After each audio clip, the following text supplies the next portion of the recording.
season on the line, 4th and 11. Butka looking downfield, throwing, incomplete, broken up at the 10-yard line. And Old Bridge is headed to the NJSIAA Central Jersey Group 5 Championship game. There's one in the flat. Good catch that time by Ransom. Ransom with a lot of room. And a good block by Delonzo down the field. And Ransom is gone. 57 yards to the house. 2-2. Swung on and miss. Strike three. St. James Smithtown has done it. They are the 2025 New York State Little League Baseball Tournament champions. Drops back, throws all the way to his right, has a man down the field, and he's got him! First play of the drive, touchdown, New York Green Wave! Sanioki's season on the line. Goal to go from the 2. Kyles looks to run with it, pitches it to Sip, he grabs it, he's in for the touchdown! The final 25, and they're neck and neck. Kane looks like they have just a dash of a lead. Salisbury taking first. What a race! Live from Great Kills Little League in Staten Island, New York, the PDF Sports Network is proud to welcome you into skills competition coverage here at the 2026 10U New York State Little League Baseball Championship. My name is Joe Foreman alongside Nicholas Bavona on the call this morning. And Nick, we spoke about it yesterday. This event was going to go on weather permitting, and as of now, the weather permits. We were originally scheduled for a 10 a.m. start. That was moved up to 9 a.m. last night. And at about 9:20 now, the teams are being introduced one by one and taking positions around the infield here at the senior minor field. So for you and I, this is our first time covering any event in the senior minor press box this year. Of course, you and I spent plenty of time here last year at the 10U East Region Softball Championship. That's coming up next week. Still plenty of baseball left to be played this week. We break from pool play this morning and have our skills competition today. Nick, what's on the schedule for skills? Well, of course, Joe, the 3 competitions we have here today, we'll be starting off with the Roadrunner competition. Of course, the players will go around the bases and see who has the fastest time out of the 8 teams that are participating in this week's tournament. Then we have the Golden Arm competition. The players will go out to center field. I believe there's a base out in center field that they will be throwing from. They'll have to throw it towards a mark at home plate, and they have to hit it on the target. A certain amount of points will be awarded to the players depending on where they hit the target at home plate.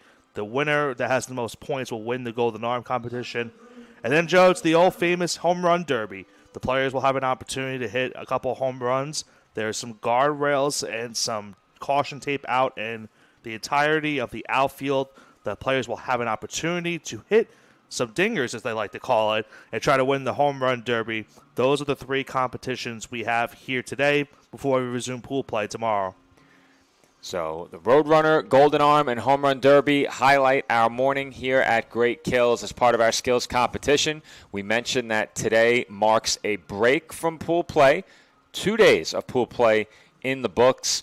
8 total games, 4 played on each field, 4 on the major field, 4 here on the senior minor field. Of course, the teams competing, the 8 teams make up the American and the national pool here at this year's state championship. And Nick, you have the standings in front of you through 2 days of pool play. You and I have covered 4 games, and our PDF colleagues, David Pizzuto and John McCooch, have covered the other 4. Where do we stand so far through 2 days of pool play? Well, I think let's start on the national side of things, Joe, because that's already been clinched after the 2 days of pool play. South Shore and Massapequa Coast are already guaranteed a spot in the semifinals because of their 2-0 records. We will see that matchup tomorrow to see who gets the number 1 seed in that. But before we go to that, Joe, we'll have the national anthem. We'll be right back. And we're back here on the PDF Sports Network. District Administrator Frank Cambria takes the field. He's on microphone. We'll step off headset and be right back.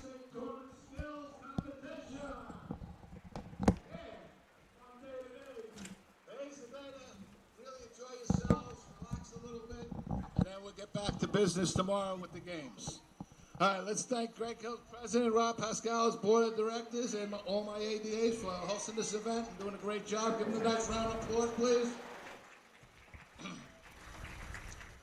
All right, like I said, today is the day of fun, as these talented boys will compete in 3 events. The fastest time around the bases, the accurate throw, and the home run derby. Each event will have a first round, and then we'll narrow it down to the 3 top in all of New York State, each event. And then the one that finishes on top of that round will get the big trophy. All right. We'll finish the day by being honored at the Staten Ferret Homes game, where we'll be able to go to the locker room and all the field and parade with our banners and meet all the players and be there for the national anthem on the infield. All right, so let's see. Adam, do we have? Okay, we're going to start off with the Little League pledge, like we always do. And who do we have here? Jenny? Tommy Booth. All right, let's give him a round of applause. We're going to get him to do.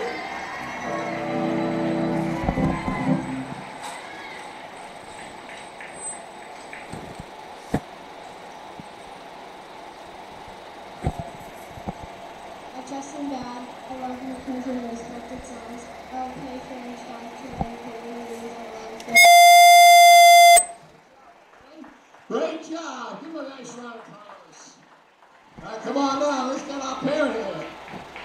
We'll do a parent pledge. And we have Sarah here.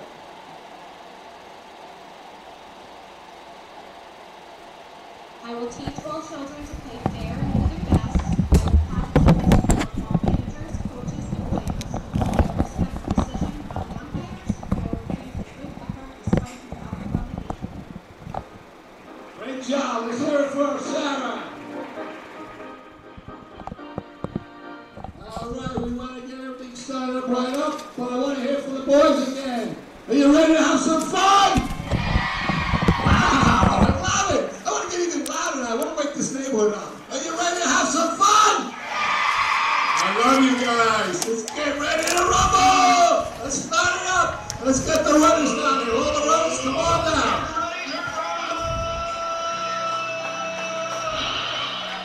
All right, Mr. Ben Neffenbauer, report to the scoring booth. Mr. Ben Neffenbauer.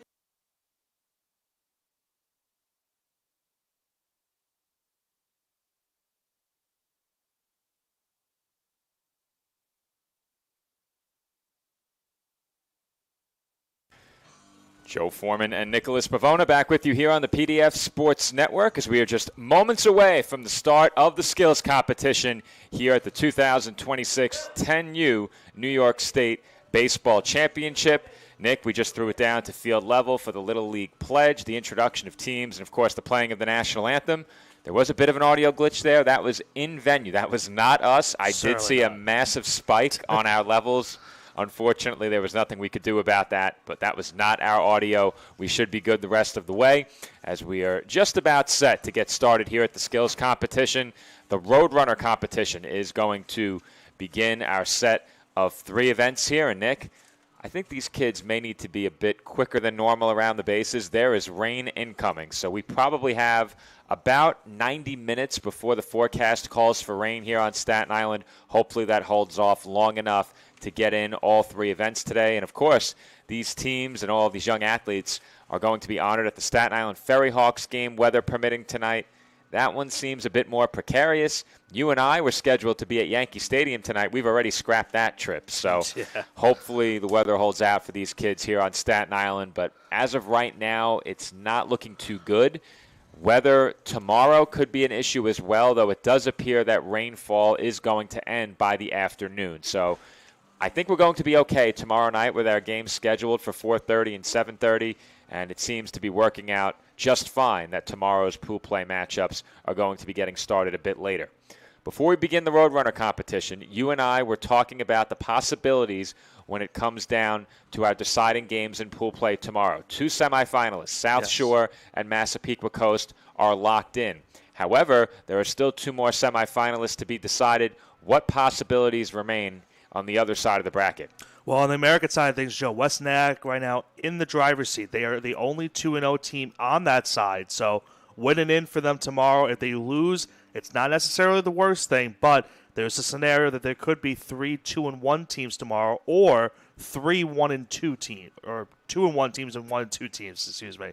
So we see tomorrow our matches. We have West Nyack and Twin Town. West Nyack is 2-0. Twin Town 1-1, and then on the other side of things, we have the other matchup, that being Vestal taking on Mechanicville-Stillwater.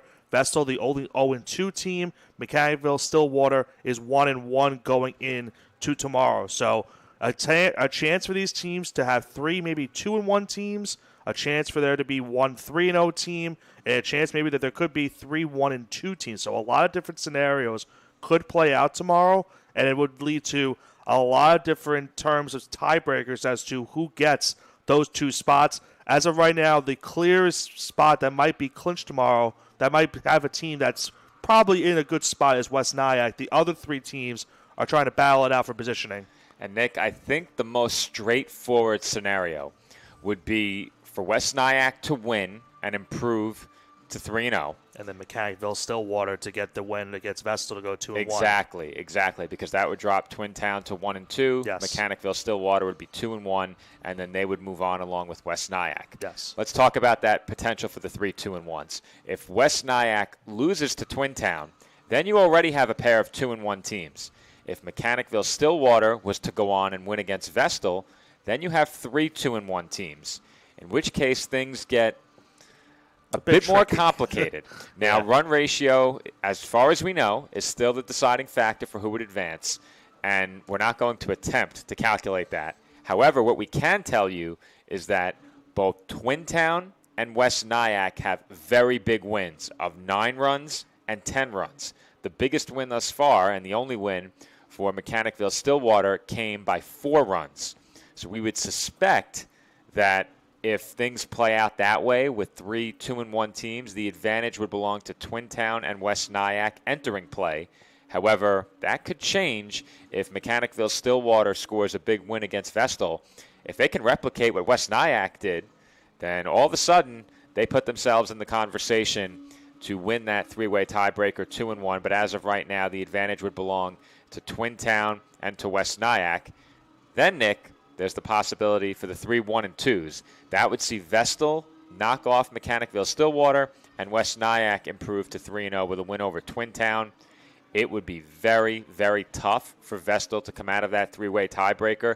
I'm not even sure it's mathematically possible. They've lost 1 game by 9, another game by 10. They would have to score a lot of runs tomorrow and win by a certain margin, in my opinion, to just even have a chance. Yeah, so it would be very, very difficult. If you have 3 teams at 1 and 2, once again, I think the advantage going into the day belongs to Twin Town, as they knocked off Mechanicville-Stillwater, or I should say, Vestal. They knocked off Vestal by the 10 runs, and Mechanicville-Stillwater took the win over them by just 4. Now, again, Nick, we are not brushed up 100% on tie-breaking procedures. If Vestal was eliminated from the 3-way tie based on run ratio, would it then revert back to head-to-head? I don't believe it does. So that head-to-head win for Mechanicville-Stillwater, if it comes down to a 3-way tie, I don't think that would decide whether or not they get on to the next round. So a lot of scenarios. We'll let the experts break down the math tomorrow, and they'll pass along any information to us if necessary. And, Nick, every year we've encountered the possibility for a tiebreaker. Every year, it has not come down to the tiebreaker. It has come down to the 2 best records in each pool. So we've never needed to break it down by the numbers, but that's the best we can do right now given the 8 games of pool play that have taken place thus far. Meanwhile, we're still waiting for the start of the Roadrunner competition. I think Vestal's going to be the first team that does start this competition. They're closer towards us on the third base dugout, so it looks like they're going to start this competition. Rules being explained to the players right now, and we are headed for a start shortly here on the PDF Sports Network. But you know, a lot of bragging rights on the line today, Nick. I say it every year, and I think when you have a professional athlete who ends up going to All-Star Weekend many times, at one point I think it does eventually become just a part of the routine for them in a season, not as important for a lot of these kids. This is the first time they're participating in an event like this. And how they've typically done it in the past is they've allowed the competitor to swing and then go. This time, it's taking off out of the box. And, Nick, you have the rosters, so I'll defer to you. Carter Bastian at the, I guess, plate or running around the bases. Let's see what time he has.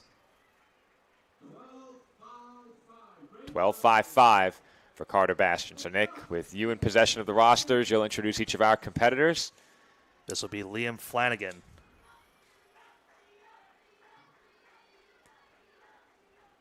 I think the other beauty about this also is even if you can't get to the next round, you at least have the bragging rights from your own teammates as you have the fastest time. That's very true. We've mentioned that point before as well. Let's see what Flanagan's time is. They look impressed. Yeah.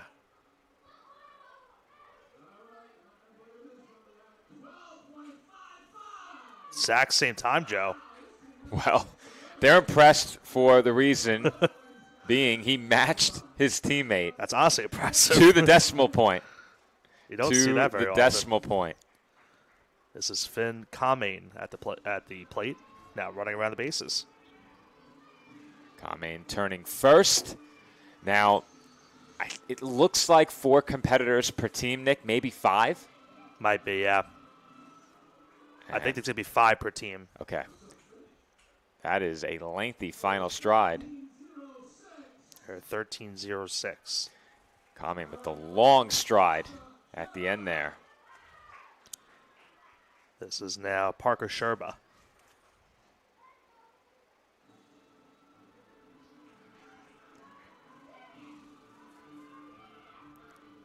Sherpa turning second.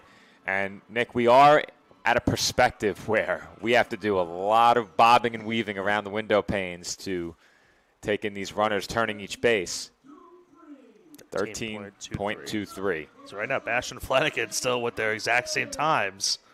Lead this so far as Calvin McCluskey will be the last runner.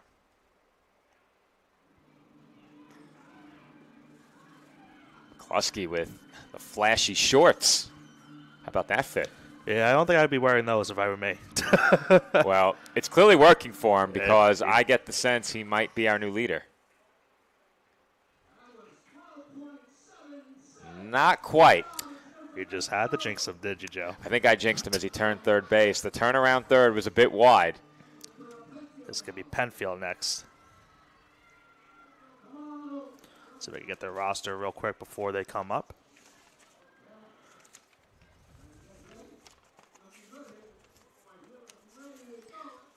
We'll see Penfield, Joe, meanwhile, in the 12U tournament this upcoming weekend. We have the tie-breaking information, Nick. Okay. If a tiebreaker is between 2 teams, as you'd suspect, head-to-head record. Got it. Easy enough.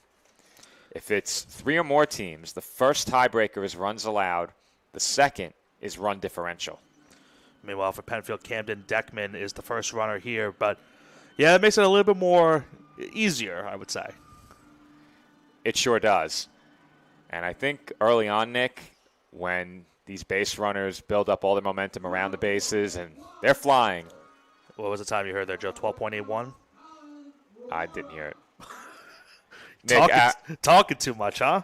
Well, I'm kidding. That's what I'm paid to do, isn't it? Colin Remora not running, but yeah. It was in the 12s, I can tell you I that. think I heard 12.81. But what I was going to say, Nick, is these base runners building up so much speed around the bases, I think the key is going to be how effectively they turn third base. Yeah. Almost exact same time. Now, in our years of covering this event, what is the best time you recall? I think one year we had a sub-10, and we were certain there had to be a mistiming. I thought it was in the 8s, wasn't it? Really? Maybe I'm wrong. I don't think that's possible. Yeah, I think it was like 10.8, like 5 or something. I have to go back and remember it. Unfortunately, I don't think I have previous years in my book.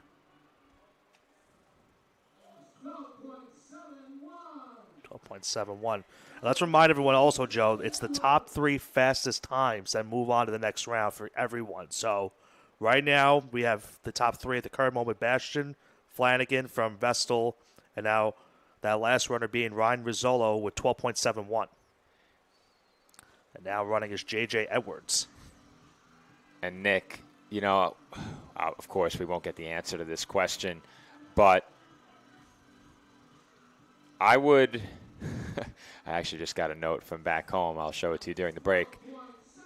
But I would love to know the process by which each team decides who gets to run, because I would suspect that most of these players, being all-stars and among the best in New York State, they all want to compete in this. Yeah. And, I think some tough decisions have to be made along the way. Oh, yeah, no, easily. I'm sure every single one wants to participate in it, but keep in mind, with 3 competitions, you at least can maybe elect to go into some other ones. All right, so Rizzolo has the fastest time for Penfield, so he would right now be in the next one. But they have another runner, Joe. They're going to have 6 going for them. This is Connor Nightingale. Maybe their decision wasn't quite as tough. That one extra runner. How about that flow? Now, I did mention it. I believe it was on day 1 when we were covering the welcome parade. I mentioned it off headset, but I think most of Penfield's team, I thought, had dyed their hair blonde in solidarity.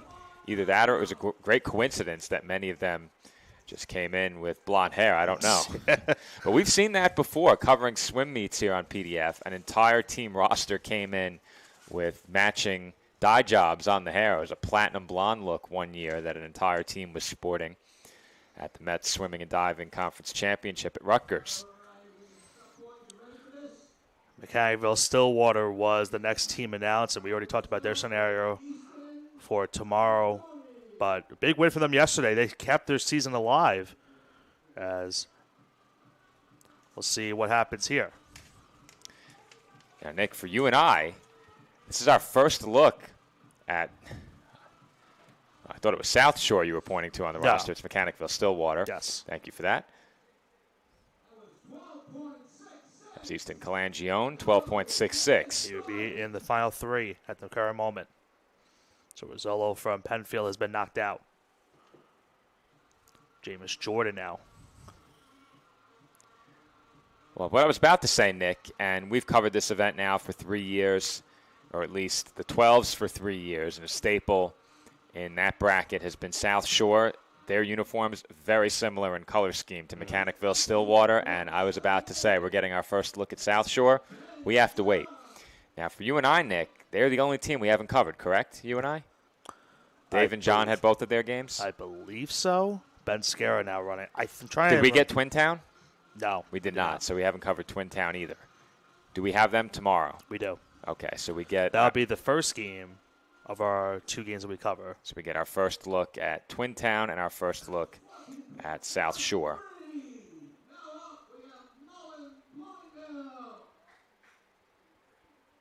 Nolan Bloomingdale, the next runner.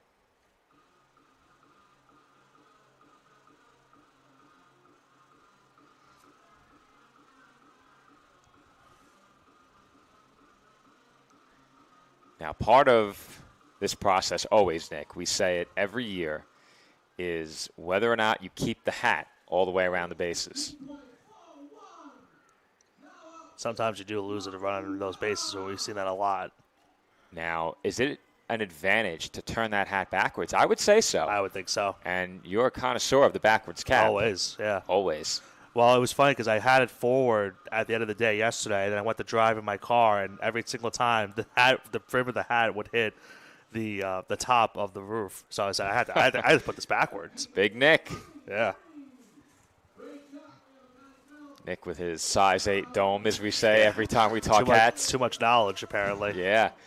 It's that memory. Yeah. You have that brain power.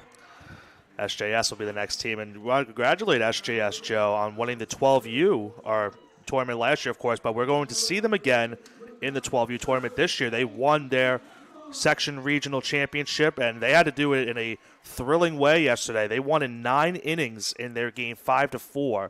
And we'll see them try to see if they can repeat as the champions in the 12U tournament. For the 10U tournament, they have Bryce Miller leading it off here. And the hat slips off Miller's head. Undeterred, he flies into home.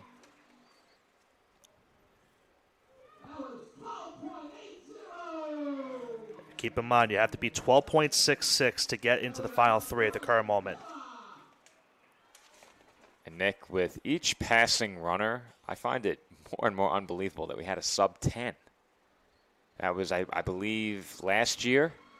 Now, unfortunately, Joe, I don't know who's running. We have a 34 running. Replacement jersey. Replacement jersey for sure. So I do apologize, but we'll see if he makes it to the final 3. All right, so that will not do it. Mystery runner. There's a name on the back of the jersey. It is, but it's not on the roster. Okay. R.J. Ernie now running.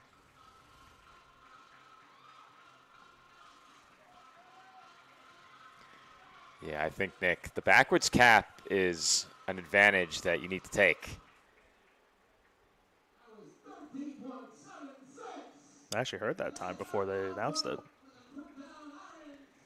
Now, we do not have an outside camera today. I also don't know who's running this one either. Another replacement jersey? They have a number 3, but it's not the name on the back.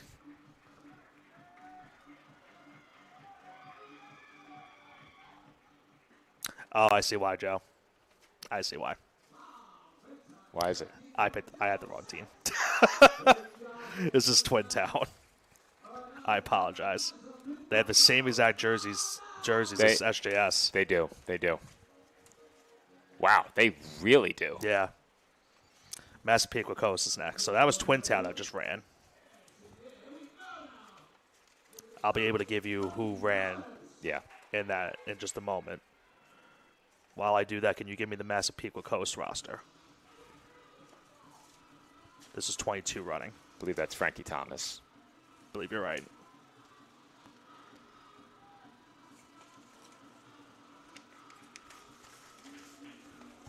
Now, these T-shirts and different game day apparel items do not all match the colors that the teams have worn during games. So Yeah.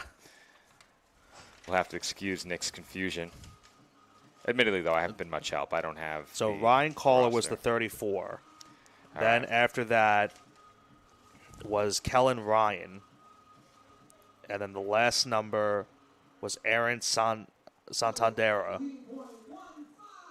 Try to remember who was the first runner. What was the time there, Joe? Did you get it?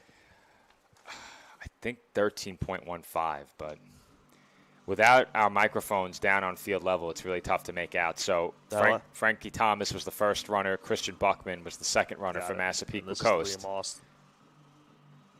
Got it. Well, this is Louis Vaccarelli. According to the number on the back of the T-shirt, did they announce Liam Austin?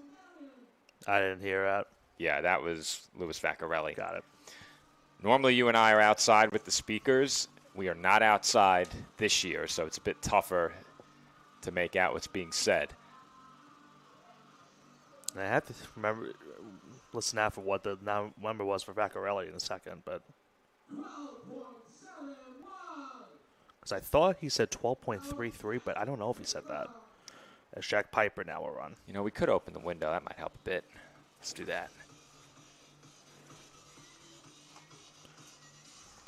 What we should have done, Nick, we could have grabbed a third headset and stuck it out the window. You could rest it right on the gate. We'll hear everything. Yeah, sure. That was 12.86. All right, great job, guys. So we'll have to see if Vaccarelli, if that number was 12.33 or not. And if 'Cause so, that he was, would be in the top He three? would be in the top 3. Okay. Wes Nyack is up next. Can't mistake their jerseys. No. But their jerseys or T-shirts that they're wearing today, very similar to their game jerseys now. Those might be their game jerseys. Massapequa was in T-shirts, and no, those are not jerseys. Those are T-shirts. So this is Ryan Marks that will start things off. Great job there to keep his footing.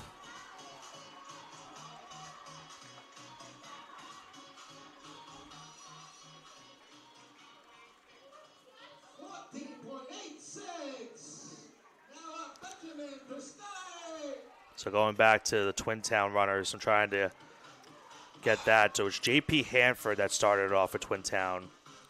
Then it was Ryan Caller. Then after that, it was Kellen Ryan. And then rounded up was was number 8, I believe. Or no, number 3, Santander.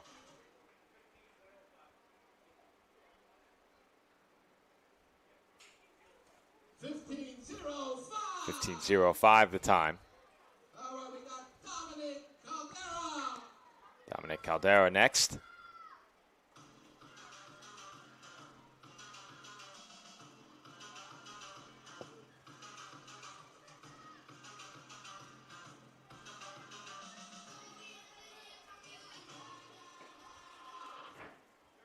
And Nick, you can hear it, especially notable with the window open. These runners are flying into the backstop. Yeah. As they head through home plate. A couple of them have slammed straight into the wall. They've been giving it their all. And so this is Isaiah Gomez. That is not the padded backstop. That is the wall to the left of the padding. You can hear it, the thud. Let's see if we hear it again. Nope. Gomez decided not to throw himself. Oh, my goodness. Wow. Well, there's our fastest time. So right now it's Gomez, and then we'll see if that time was right for Vaccarelli or not, if I heard it correctly. And then it'd be very interesting, Joe, because we might have a tiebreaker with 2 of the runners from Vestal, which would mean that 4 players would go in. That was our first sub-12, Nick? That was. As was Maximus Rosso. Let's see what he got. 13.56. Great job there, West Nyack. West Nyack is done, but they do have representation from Isaiah Gomez, as South Shore will be next. We'll get our first look at South Shore tomorrow, Joe, of course, as you mentioned earlier. Big matchup with Massapequa Coast. The winner gets the number 1 seed on the national side of things. How much does that top seed mean to you, Nick? I think it still means a lot. This is Aiden Syed, name very familiar with a couple of former South Shore players we've covered over the years. I'm sure we'll hear a lot more of the former players as we cover them tomorrow. And Syed now is in the top 3. So the cutoff is now 12.48? Or do we have a tie beyond that? It depends on what the time was for Vaccarelli. Okay. I didn't get to hear the exact time. Cameron McCormick now the runner. I thought he said 12.33, but I could be completely wrong.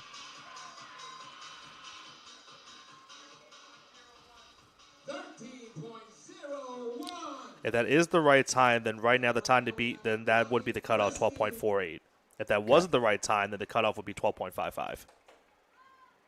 So 12 and a half seconds, what we're looking at. Yes. Ryan Kresge will now be running.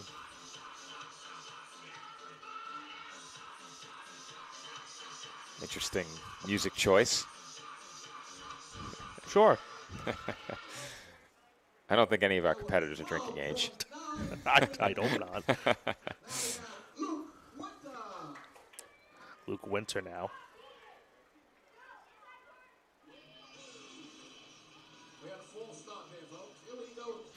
False start. So we've gone from baseball, softball diamond to a false start like they do in football. No flag on the play, though. No flag on the play. Just a restart. We do. We are close to the football season. No, we've been there. of course, we've been covering the New York Bears the last couple of weeks, but yeah. 14.39. And last up, for South Shore, Sebastian Camacho. Sebastian Camacho will be the last runner. I'm sorry, correction, 14.31.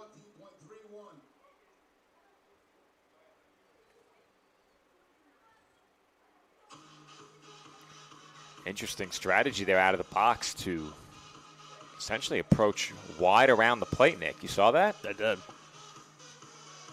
Let's see if it pays off for Camacho. 12.60. Very close.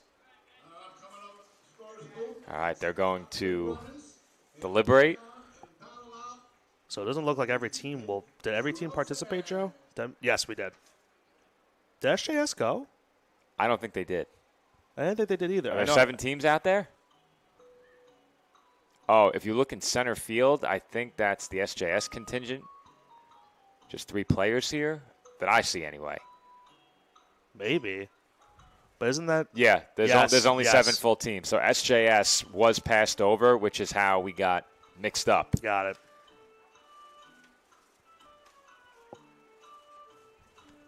So as has been the case each of the last 3 years, the Jeopardy theme, our soundtrack as the judges tally up the times. I can guarantee you we know one time. That's to say it goes. Sub 12, yeah.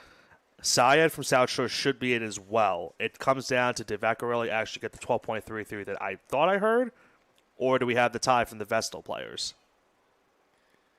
We will find out momentarily. Hopefully nobody needs to ask us. I hope not. That's why I'm up here and not down there. That's right. All right, I think the conversation is ended. So I see a little bit of the sun. That's a good sight.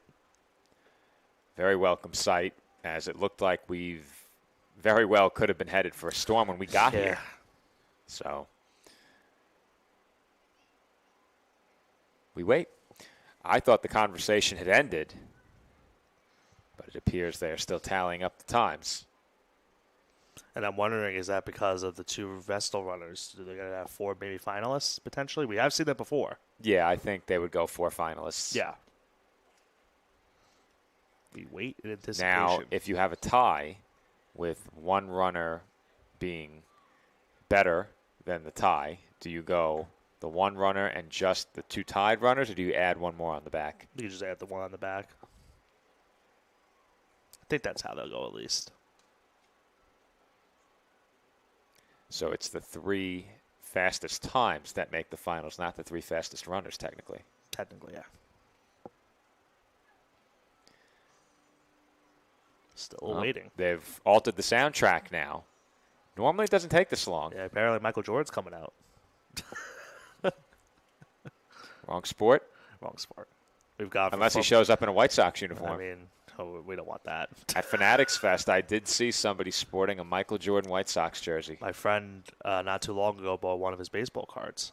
Yeah? It's one of those novelty cards that, you know, when you see it, you're like, I have to buy it. Why not? Have to do it. You don't really see those very often. Yeah, there were a lot of very expensive trading cards at Fanatics Fest. I'm sure there were.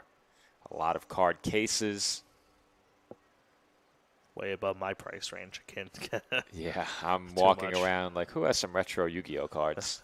Yu-Gi-Oh is not cool anymore, apparently.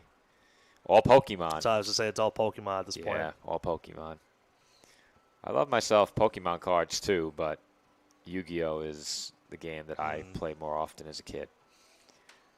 Do kids still play trading card games today? Probably not, right? I don't think so, no. I think everything's just collecting now at this point. Announcement coming through. A lot of great runners here, guys. You guys did a great job. You got to remember, these are the 8 to 10-year-old division. These young men were flying around the bases. But this is going to be unbelievable. Start off, we had a tie. Very first team to run, too. These 2 guys are going to be coming down. Carter Bastian and Liam Flanagan with 12.55. And they walk down, they run down like twins, too. Yeah. All right, we got, next up, from South Shore Little League, Aiden Syed with a score of 12.48.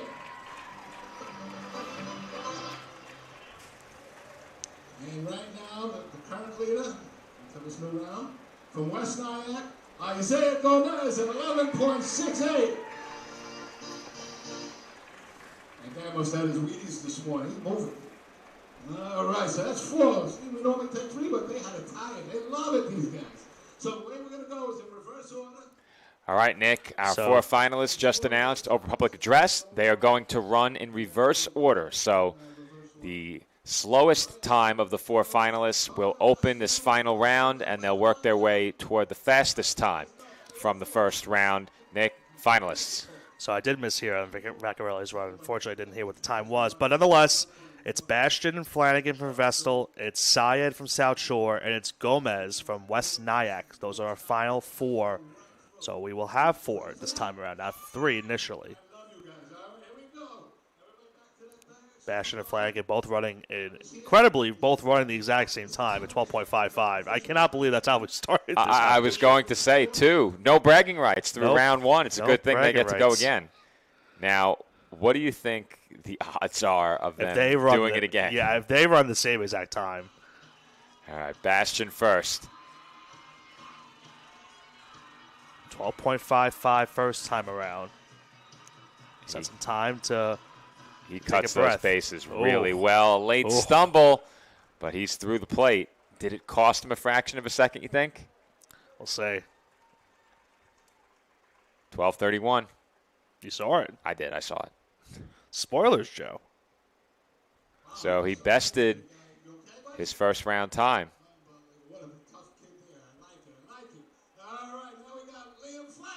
They didn't even. They see what they're doing. You might have to look, Joe. Ah, I think they're going to hold the information. They're going to hold the times. Oh, goodness. Wow, we have the inside information. We can see the cell phone from up here.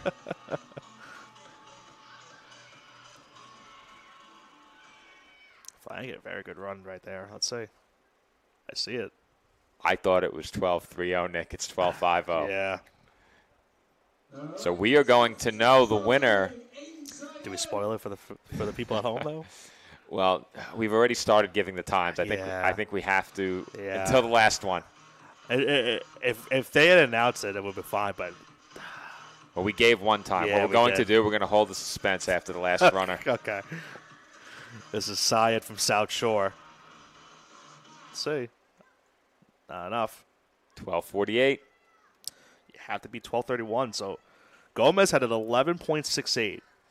So he's, what, 0.7 of a second? Yeah. 0.6 of a second?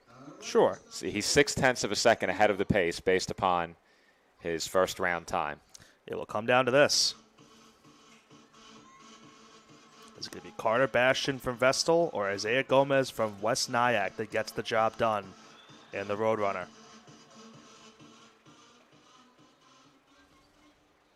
Oh, my goodness. Oh, no. What happened, folks? And now everyone at home. I think if you have an eye for base running, it wasn't that close. Let's just say Gomez could do a lot of things. He could pitch, and he might run around the bases very fast. He bested his first round time to win it, Nick. And I think the suspense is lost by how well he performed in that final round. Yeah. Do you think he knows? I don't think anyone knows. I think if you really took it in closely, it was clear that he was the fastest time. But Gomez is going to win this, and that announcement is going to come shortly. So we'll highlight his moment. We'll throw it down to public address and get the announcement of the winner from on-field level. These two fine runners. All right, in second place from South Shore Little League at 12.48, Aiden Syed. And our champion, our fastest guy, New York State in the 10U tournament from West Nyack, Isaiah Gomez. Oh! That was 11.63. 11.63. Unbelievable.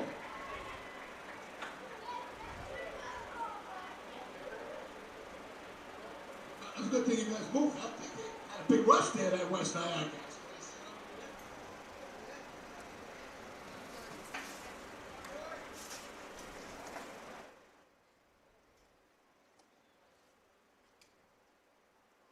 Now, here's the question I have, Joe. Did they? All right, Nick. Do we Nick, have the? your microphone was not on.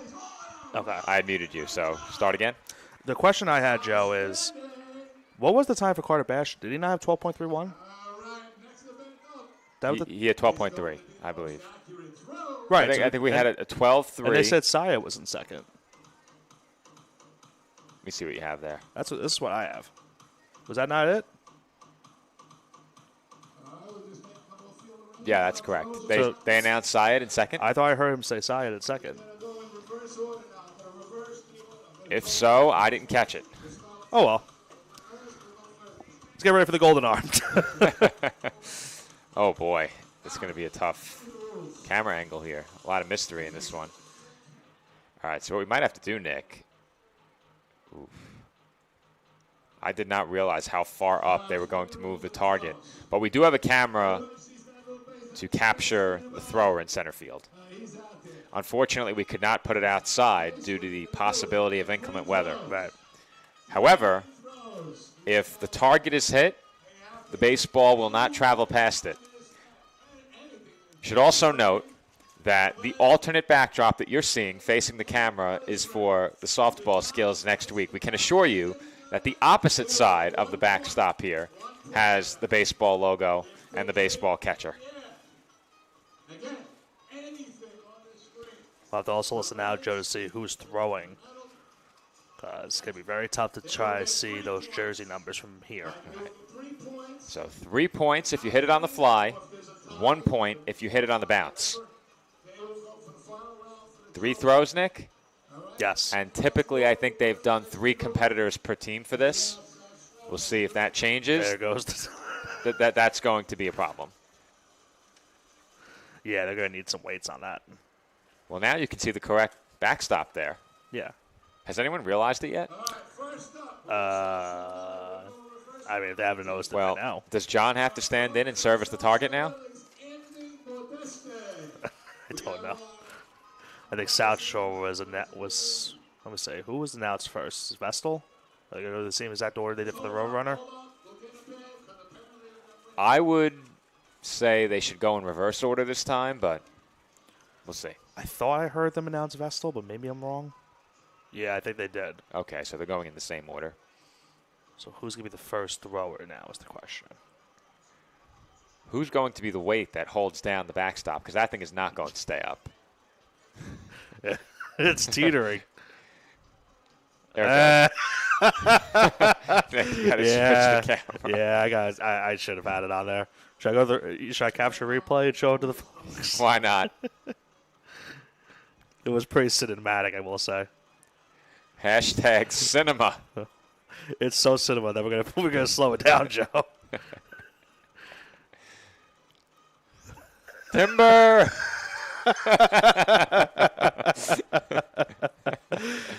It's too good. Oh, here come the sandbags. There you go. That would do the trick. If it blows over forward now, I don't think it's going down I don't forward. think it will. No. Or is South Shore starting this? That's what I said. I suspected reverse order. They're going weights on the back this time. Okay. Yeah. I think it's Romero from South Shore that's going to start it. Yeah, that backdrop is not going anywhere. No. Better not.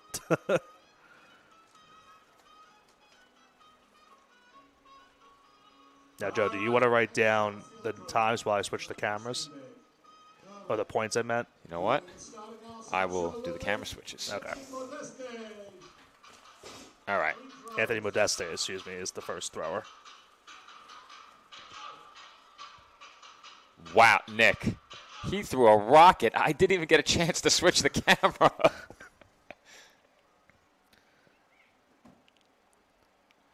It's very easy to lose the ball. Yeah, as I say, did it hit a target? It did not. It just missed, All right. I say. That one might be points, though. Just missed it. All right. Brian Goldberg will be next. If I do get a name wrong, it's because I'm taking it in over PA. I could do it, worst case. There's a point. That hit on the bounce? I thought it did. Maybe it didn't. So, Nick, I've been cutting the camera looking at the field. I can't do that because our video is delayed. I have to do it based on what's on the screen here. Yeah. All right. So if it appeared our camera cuts are a bit off, that's the reason why. We're on, I think, about an 0.8 of a second delay. Yeah.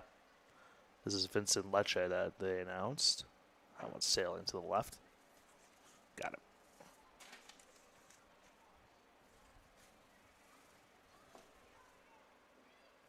That one just missing. Is that a sound effect? I think so. I thought I heard that. That might be a point, though. There it is. There's a point. On the bounce. Now, you know it hit the target when the baseball does not appear on our backstop camera. Right. Trying to see. Oh, my goodness. That's a three-pointer. He put a dent in the bracket. I believe this is Joseph Timpanelli that they announced. He hit the top of the target. Yeah, you could hear that one. So he's the clubhouse leader right now. On average, Nick, how many times would you say the target is hit on a fly per year? 5? I would say 5, yeah. 5? Come on now. We got Jack Brescia. This is Wes Nyack. Jack Brescia, I believe, is who they announced first. We've seen him pitch a couple times, or I should say once. Well, he's got the distance, I can tell you that. Wes Nyack, late in their games, has been using pitchers under that 20-pitch threshold. Look out. He's got the arm. You know what we'll do? We'll close the window. No, the ball can't travel up there. Now with all this netting. That might be a point, though. There it is. Yeah, you can see that backdrop shake a bit. All right, now up Chase Popcave. Chase Popcave now. So right now you would have to get at least a point to move on. Of course, Joe, this is similar. It's the top 3 in terms of points scored move on to the final. The question will be, will we have a bunch of players with 1 point? We've had that happen before.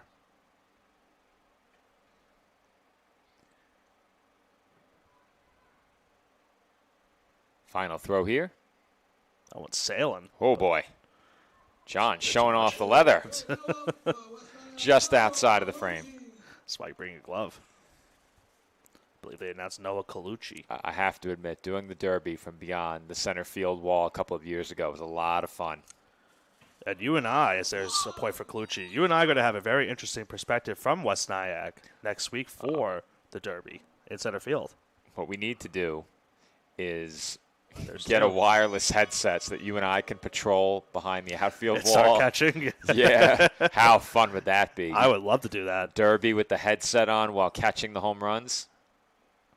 Takes another bounce. Oh, it just missed. Just wide. But he does have 2 points, so he would be in the final 3. Last up for West Nyack, Liam Healy. Now, Joe, remember Liam Healy yesterday made a great throw from right field. And I said maybe an early contender for this Golden Arm competition. He threw it right directly to third base. He definitely has a point right there. 1 point. You can just tell immediately from the throw. It's a point here to go at least get into the final 3, but that won't do it.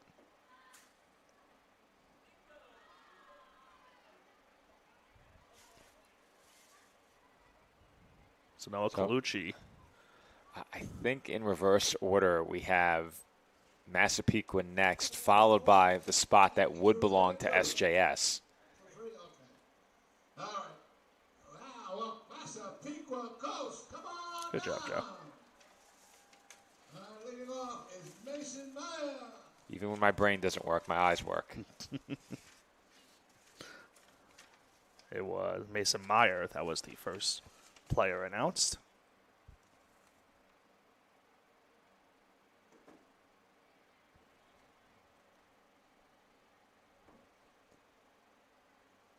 Now, initially, Nick, we thought that they were going to throw it from the base. I think the base might be the front limit. The base was, well, yeah, I think that's, you can't cross it. Yeah. They have the black base and the white base. Needs a 3-pointer right here. It will get a point. Oh, almost Oh. though. Looked like it was for a second. Nick's eyes don't work. No. Never said they did. What are we paying you for? Let's see. Who do they announce here? Lefty. Not a bad throw either. That's DJ Galati.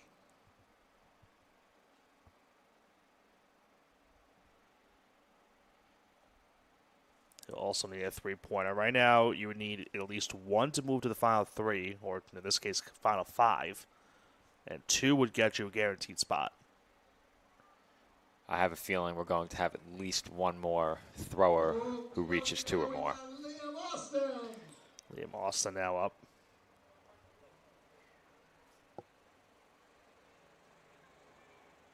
Austin got the start yesterday from Massapequa Coast. Did a pretty good job in their victory. And now they're in a spot where we already mentioned it, Joe, earlier. They will play South Shore tomorrow. Both teams are 2-0. Automatically are in the semifinals. It's now all about positioning in terms of getting the 1 seed and the 2 seed on the national side of things. Does a good pitching arm translate at all to the outfield? I would say for the most part. I feel like we've seen a lot of pitchers that are also outfielders in these tournaments. Austin might have not gotten a point, but you could see he has the arm. Whew. Speaking of arms. Wow. That one slamming the wall to the left of the padded I think backstop. this is Jack Piper. And that was a 3-pointer. What do I normally say on a made 3, Nick? Splash. That was not Jack Piper. That was Matthew Ian Fola. Regardless, though, Joe, he's in the final 3. So right now it would be Colucci, Tipinelli, and Ian Fola.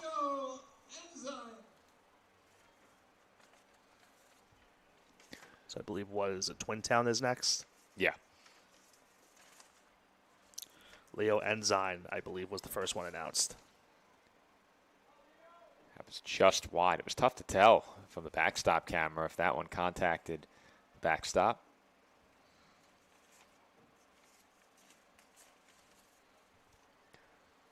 One more throw here. That will not do it. Okay, now up Bryson Lutz. Bryson Lutz now up.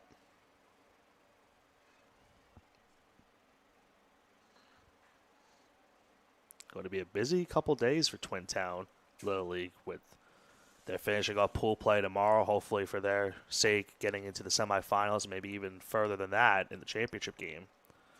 And then the 12U tournament team will be taking part of the 12U state tournament this upcoming weekend. You and I hit the road on Friday night as we have another 3-pointer, and now 3 is the score to reach that cutoff for the final round.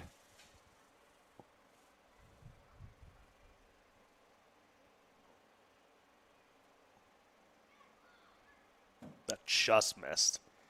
Yeah, that one was actually outside of the frame of our backstop camera. It traveled just over the backstop there.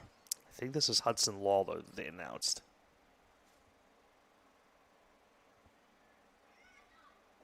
Just missed it. Lawler was, with his 2 throws, was right there. Nick, I think Cooper Vachon. our camera feed might be out. Is it? Yeah, our camera feed is having issues at the moment. It just came back, but Okay. I thought for a moment we had an issue. All good now. So for the first time, we have tapped into the camera behind the backstop here at Great Kills. We did not have access to this camera view last year. And with the configuration of the senior minor field, it is very difficult to get a quality shot of the infield. Your best option typically is beyond the outfield wall, but that was the previous best option, I think, without a doubt. The view we have from behind home plate is the best view now. There's a point for Saunders from Mechanical Stillwater. As you mentioned, need 3 to move on to the final. And with that last throw, he'll now need a 3-pointer. It's a lot of pressure for the third throw each time you come up empty on the first 2. I think where it really gets exciting is if one of these young arms can connect on the 3-pointer either on the first or second throw, and then you're throwing to become the leader beyond that. Tommy Abbott now the next thrower. We saw him pitch earlier in this tournament. Yeah, I don't think it's a coincidence, Nick, that we've seen a lot of pitchers compete, as that's good for a point. Very interesting sound effect after that. I'm always eager to hear what they have in store for us. That one looks like it might be good too. So he would need to get another 1-pointer or a 3-pointer here.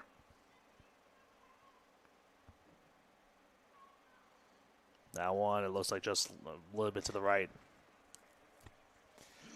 What do you think about going gloveless there, Nick? I don't hate it. Yeah, has anyone else gone gloveless? I don't think so. I don't believe so either. At this one, I don't really feel like you need the glove.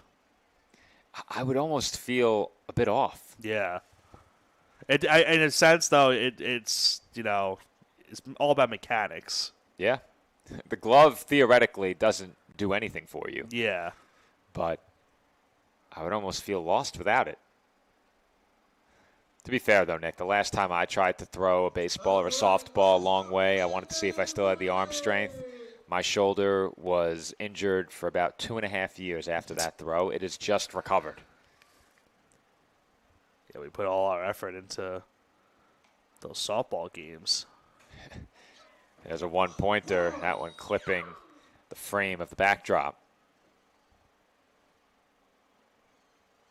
I always make the joke when I make a throw like that, I'm going to need Tommy John surgery after. Yeah, for me, it's the rotator cuff that fails. It's not really the elbow. Although I wish we had a highlight is Riley will finish with 2 points. Let's get a pointer right there. But I always made the joke from this previous game that we had a couple months ago. I wish someone was recording that first play of the game. That it was a catch. It was a shallow fly ball to center field.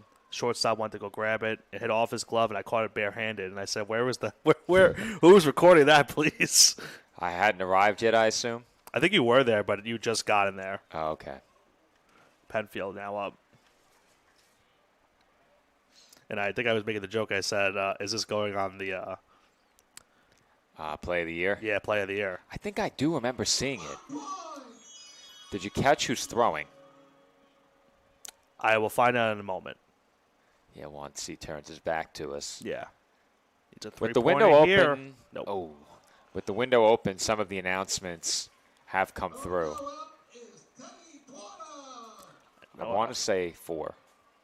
Yes, that was That's Blake Blend- Benlin. Yep. Teddy Porter now up. Porter made a nice play behind the plate earlier.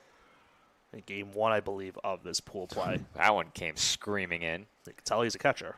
Was John ready? I don't know. I don't know if he had his eyes on it yet. This one's another good one. He will need a 3-pointer to move on. Fitting track there ahead of this final throw to move on. Well, he had the arm distance on it, but the accuracy just a little bit off to the right. He had but the height, too. Dennis Minch now up. He got so much on that last throw, Nick. Were it not for the netting, I was about to say, close the window. Minch just missing a point right there.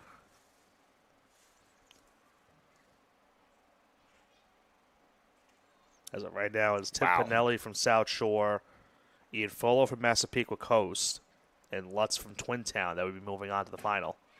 On the fly. Right there, as I say it, is a 3-pointer from Minch. And now he is in the final. I was about to say, Nick, Minch's first 2 throws missed by maybe a combined foot.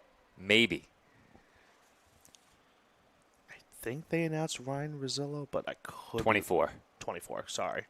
Wesley Struble, we saw him pitch as well earlier. There's a 1-pointer. How about the follow-through there? Loaded the turf. Lost his footing a bit, but it worked for him. And And that'd be another one. Oh, just missed it. Oh, need a 3-pointer on the fly to move on. He's delivering the baseball almost like he's pitching. And he's using every inch that they've given him. Got a chance, Joe. There it is. Wow. That is a strike. And I like that approach. Right up against that boundary where the 2 bases are. And a follow-through much like a pitch. And it worked for him. Well, now we have, what is it? Let me see. 5 players in the final at this current moment. Tipinelli, Ian Fola, Lutz, Minch, and Struble. Wow. Penfield right now has 2 players in. That's a high throw, but off the mark. Trying to see what the number was as Vestal is now up. I think that's another 24. Is that Dold? Dold, yep. I think he requested a new baseball there. Needs a 3-pointer. He's got a chance. Just missed. Bit short.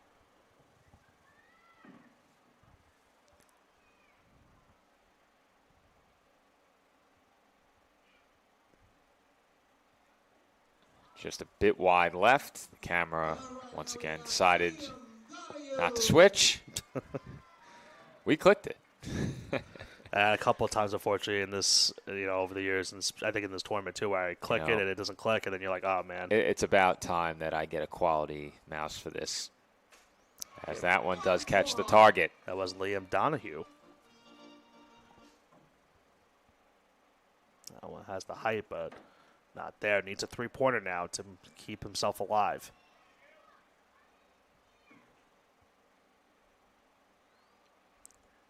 Just missed. I'll finish with one. All right, now up. Nolan Castelline. Nolan Castelline now up. Winding down. Who might be in the final. Nolan, a popular guy. Chance of Nolan as soon as he grabbed the baseball and he scores got a point. Showing out for his adoring fans. Avalon's got a chance. Just missed. Had the height. A little bit to the left. Had the distance. Just a bit wide. He will get two. All right, now we have Emerson Lucci.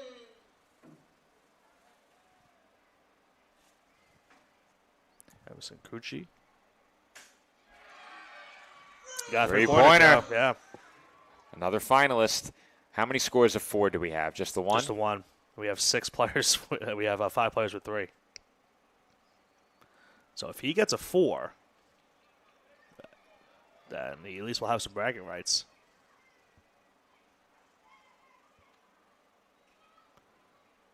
That won't do it, but he does have 3. All right, it's time to deliberate the scores. Nick, let's see how you did. I think I have it right this time. Let me just double check. So I have 6 players that are in the final. Let's go down the list. I have Tim Pinelli from South Shore. I have Ian Fola from Massapequa Coast. I have Lutz from Twin Town. I have Minch from Penfield. Struble from Penfield. And I have Cucci from Vestal. So 6 players. Okay. Now, question is, am I right? I think so, at least. We wait I and hope find so. out shortly. I hope so. The administrators are tallying up the points right now, but admittedly, Nick, I think this one is More straightforward. Yeah, rather straightforward. Yeah. This and the Derby will be a lot more easier to, calculate. I'm excited for the Derby, Nick. Of course, you and I both love it. I think that idea I just had is a great one. I'm going to look into the possibility of wireless broadcasting headsets. I'm sure they'd be a little bit pricey, but I think ultimately they'd be worth it. The issue that we would run into is, will you and I be able to hear one another? I know we could get one that transmits the audio from our microphones, but we need one that also allows us to hear one another.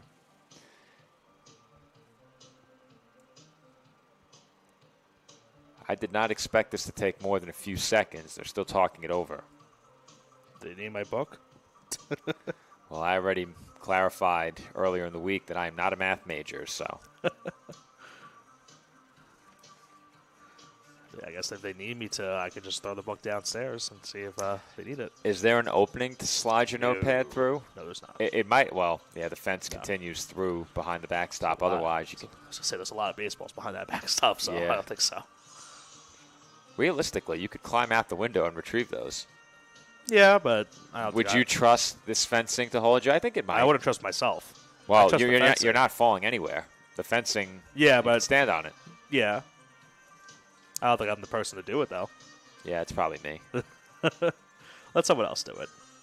Climbing fences since I was 5 years old. I don't know if it's a good thing or not. Depends on what I was doing on the other side. Yes, what does that mean? All right. Finalists about to be announced. We'll throw it down to PA. 5 of them had 3 points and 1 had 4. So the one with the 4 will be going last. That is Penfield's Wesley Struble will be going last. He had the 4-pointer. Yeah, let's hear that. That's good. All right, Penfield also had a 3-pointer. Dennis Mitch. Twin Town, Bryson Lutz. Massapequa coach with Matthew Ianfola. South Shore Little League's Joseph Timpanelli. And Vestal's Emerson Luce. You're hearing me in this, as we can still hear what's All right, so we're going to start right down the line with Dennis Mitch. He'll start it up. Penfield's Wesley Struble will be going last. You have a loose, clean slate. You get 3 throws. The one with the highest points gets the trophy.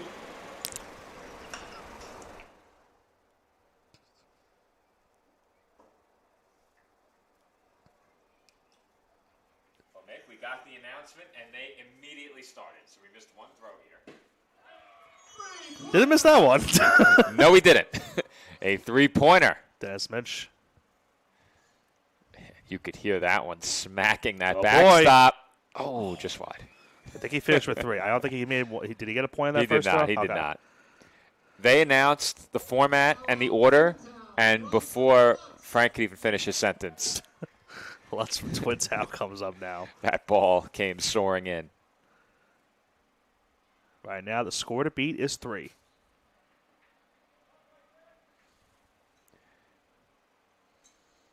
The glove is gone. Same concept as the first round. The highest score will be the champion.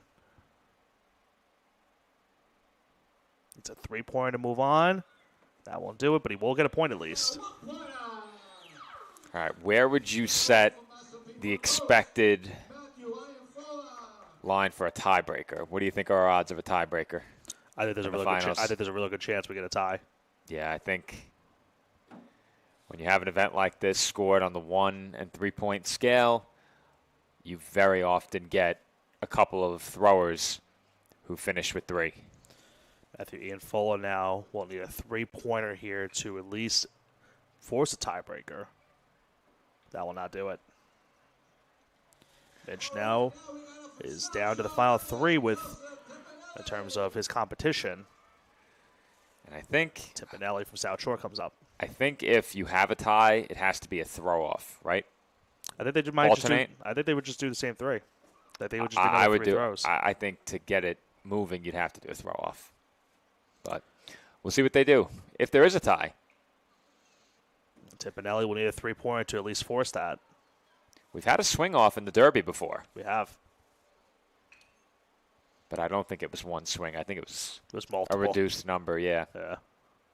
And that will not do it either. So for Minch, he now is down to 2 different players of his competition, and one of them is his own teammate. That should be fun. Emerson Cucci now comes up. He needs a 3-pointer to at least tie. He needs 4 to take the lead. So far, no team has been more vocal in support of their throwers than Vestal. Yeah. That's what Little League's all about teamwork. Can we get someone to chant Nick Liss? No. No. As you show up to work. No. I'm good. Appreciate it, though. I'm good. There's a 1-pointer. So how about this, Joe? It's going to come down to the 2 Penfield players. Struble had 4 in the first round. Love the technique he used, Nick. Got close to the boundary, followed through, much like a pitcher. It's a good thing for our graphic. You could already put it in because we know it's going to be a Penfield player. There's That's a one. 1-pointer for Struble right there. That's a good point. Needs a 3 to win the whole thing. And he just missed it, Joe. Wow. He took a bounce at the last second. 1 to tie, 3 to win. And it comes down to this throw right here. Missed it. Oh! He said he hit it, Joe. Wow! It grazed. Oh, my It goodness. grazed the top right of that pole. Wesley Struble is your Golden Arm competition winner. Wow, we're going to slow this down. Incredible, Nick. I have to see it. Let's see. Waiting for the ball to come into the... Yeah. It's the .25 speed. We don't know exactly where the ball is when we start the replay, but it's coming, I promise. Talk about suspense. I think he just threw it Here out. it comes. Yeah, here it comes. John right there. I think he's right. I think it did graze it. That is so close. All right, even slower. See if we could spot a change in direction. Here comes the throw.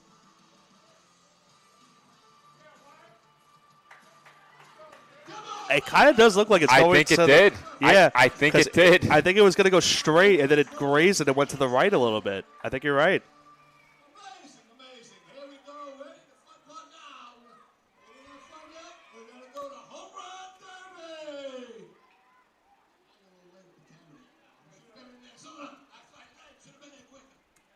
So Wesley Struble is the winner of the Golden Arm competition. With our replay being on the screen, we were a bit late. But there you go. That's all right. We got some time before the home run derby anyway. Here is the winning throw one more time.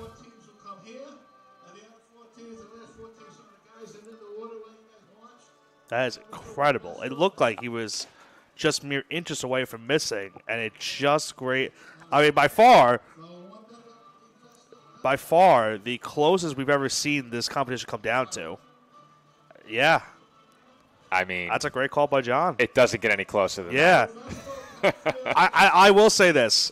If you're going to lose, at least you lost to your teammate like that. True.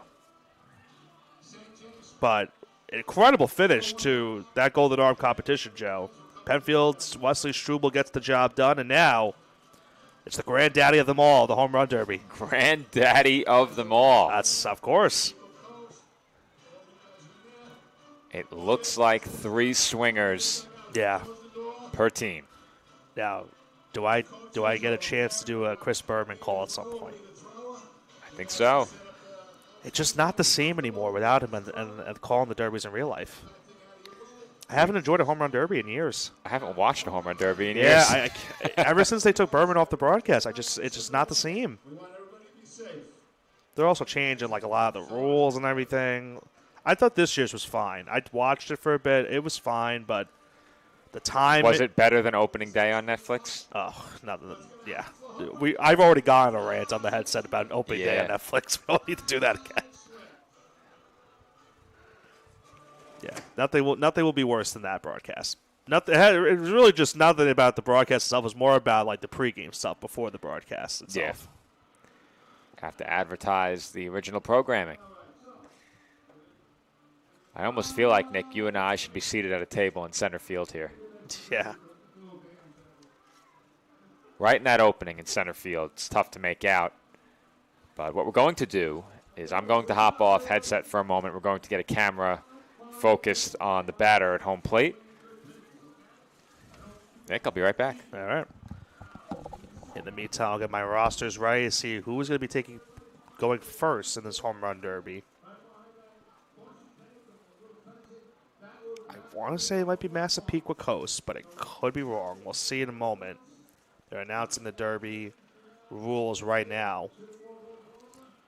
As we stated earlier, there's a guardrail and some caution tape out in center field, left field, and right field. So you have to just hit it over that guardrail and caution tape to get a home run in this.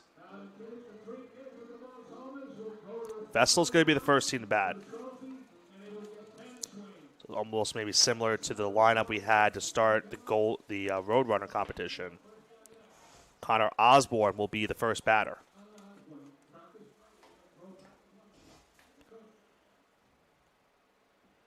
A thrilling home run derby last year. SJS won that one. Jeremy Katz won that one. All right, Nick, the camera will cut to our wider shot on a ball in the air. And that is drilled down the line, but not quite deep enough. I believe you get 10 swings.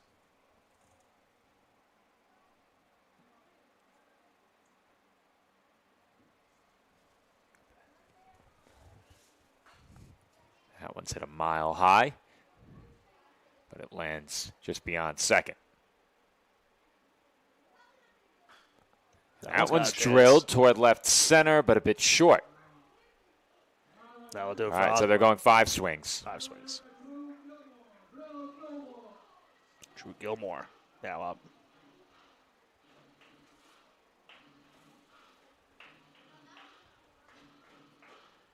Now, I was curious to see if each swinger from each team would have the same pitcher, as in the same pitcher from their team, team coaching staff. I wonder if a player so chose, is there a non-coach you could invite to pitch? You have a particular thrower. That's always part of the strategy. Yeah. I mean, you'll see that, of course, in the major leagues. Contreras got hit by a pitch from his thrower this year, didn't he? I think he did. As that's lined to right center. Sometimes you'll see fathers of players. Yeah, exactly. And then the most infamous one I remember is Robinson Cano one year had his father throwing for him, and Robinson Cano didn't have a single home run the year after winning the Derby the year prior. Now, is that blaming the thrower? Is that sliced to right easily. center? Easily Okay. blame the thrower. I almost did that this year when Ben Rice was hitting. Because I was going to say, why is Ben Rice's father trying to sabotage him at the plate? That's got it pretty well to center, but short. That'll do it for Gilmore. Zach Wiggins now up.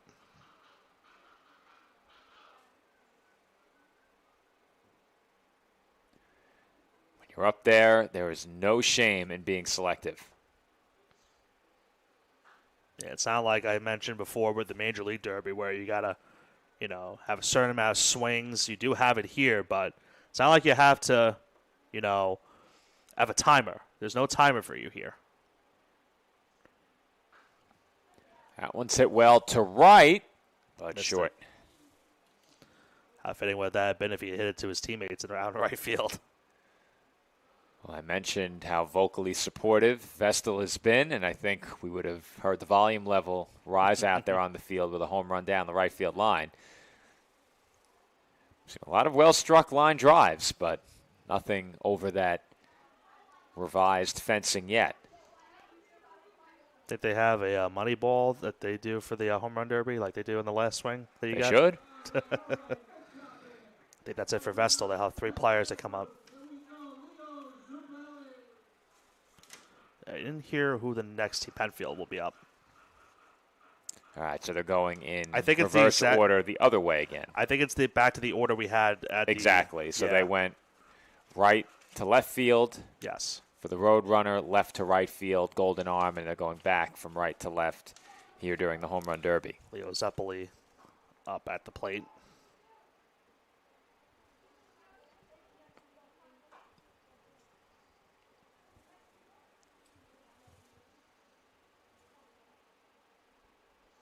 Oh boy. Yeah, I was gonna say you want to hit him. We were just talking about Contreras before, but we actually don't want to hit him here. Oh my goodness! Two inside. Coming inside on him, and that's drilled to left.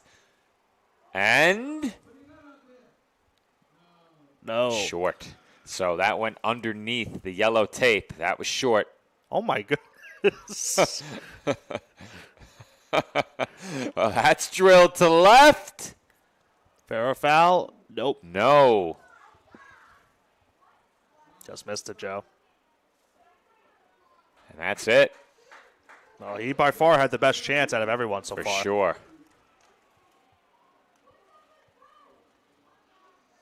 Let's see, who did they announce here? I think it's gonna be Ricky Campoli. Yep.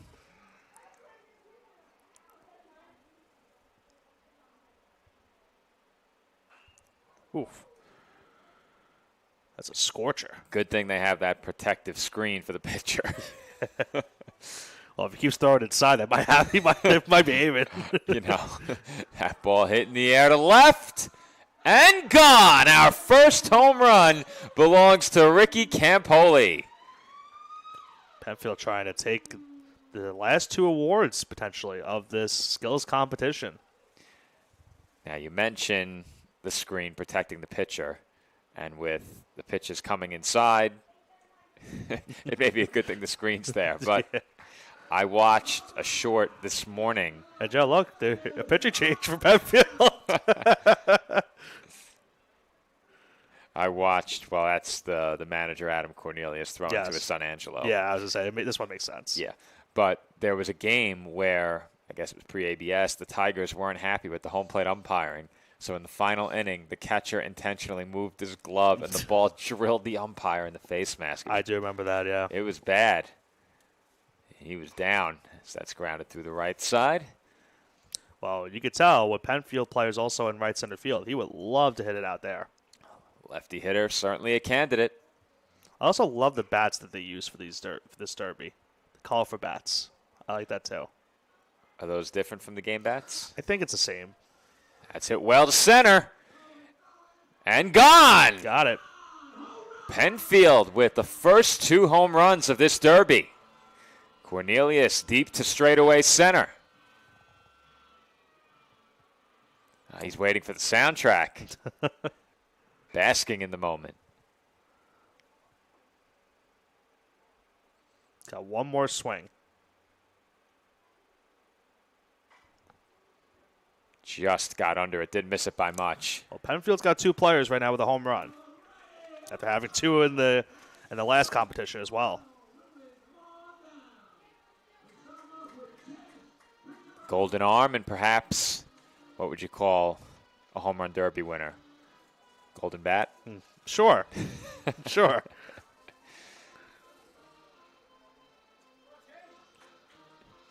Chase Picciarelli will get things started for Mechanicville Stillwater. Big game for them tomorrow. We've mentioned it more than once already, but for those just joining us, they are alive for a spot in the semifinal.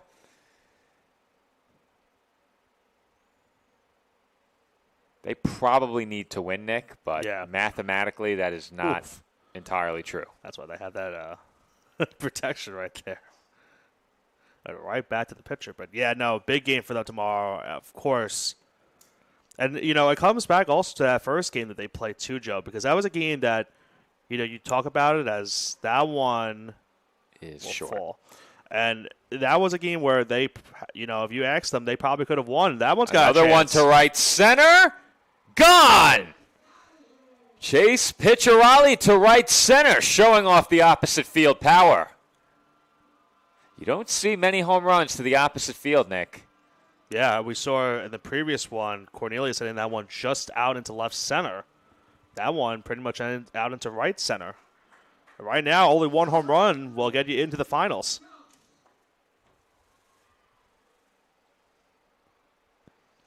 Jack Kelt's now coming up, and of course the pitching change. And we mentioned the win for Mechanicville Stillwater that they may or may not need mathematically tomorrow, but the win they did pick up against Twin Town is a big one. Yeah, because effectively after what happened with the West Nyack game yesterday, that would have eliminated both, you know, Vestal as well as them. So they stay alive in this tournament. Now a win tomorrow against Vestal will help them, and then they will need some help along the way. Effectively, it comes down to they need West Nyack to win that game tomorrow. And Kelts to right does not have enough of it.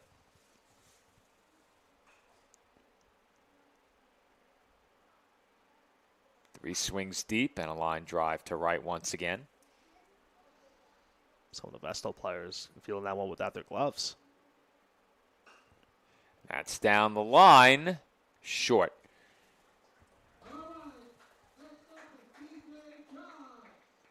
TJ Dodge will be the last hitter. Another lefty. Again, just need one home run to move on to the final at the current moment.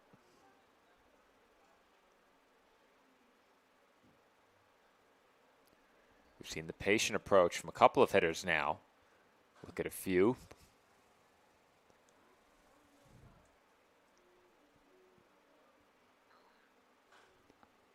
Just missed that one. Got under it by a hair. Thank you, protective screening. That's the second time a Mechanicsville player said it right back there. Look out, John. Imagine he caught it in the bucket. That would be impressive, especially if you didn't see it coming. Yeah. And that will do it. So Picciarelli does have a home run. They do have a participant right now in the final if they were to get there. Twin Town is next. Braden Waldron will be the first batter. Another lefty, looks like Joe. And the players are going to get to work helping collect some baseballs from behind the plate. All of a sudden, there's a massive crowd on the field. Massive crowd, a lot of different jerseys as well. Of course, John in the mix. Right in the middle. You would think they were handing out dollar bills for every baseball returned right there. New definition of Moneyball. True. And I want to say it was Kelts who had the Monopoly Man on his shorts. Was it? Yeah. I like that. Yeah, I forget what company makes those colorful, bold design shorts, but they're popular. Not popular enough for me to know the name, though. Plus, they don't sponsor us. Yeah, of course not. Yeah, we can't be giving free sponsorship. That's right. I believe he has 4 swings to go here. Oh, that one was crushed. I think he just missed it. He did. He just missed underneath it. the yellow tape. Oh, my. That might go to the main field. Where did it land, Nick? It went behind us. Okay, I was going to say. Completely lost it.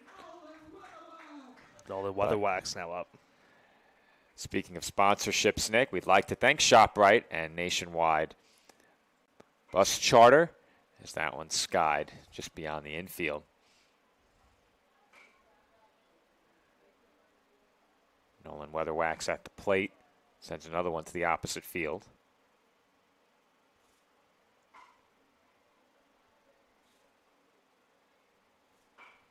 That's it, gone. deep to right center and out of here. I think that got over the main fence and hit the netting, Nick. That did. That is a true blast. By far the furthest home run we've had. Max Degnan now up. So now a participant from Twin Town moves on at the current moment into the final. Question will be, will we have a player with 2 home runs at some point? The way things have gone so far, it seems as if 2 would be enough to win it for you. I'll do it for Degnan. So Weatherwax right now in the finals. We currently have 4 different players with 1 home run. All right, so I do believe SJS is going to have participants in the home run derby. Let's see if I can get that roster. I had it earlier. I know where I put it. Got it. Vincent Zupo will be the first batter. And much like some of his competitors, going to look at a couple. Again, a very bold pair of shorts. A lot going on.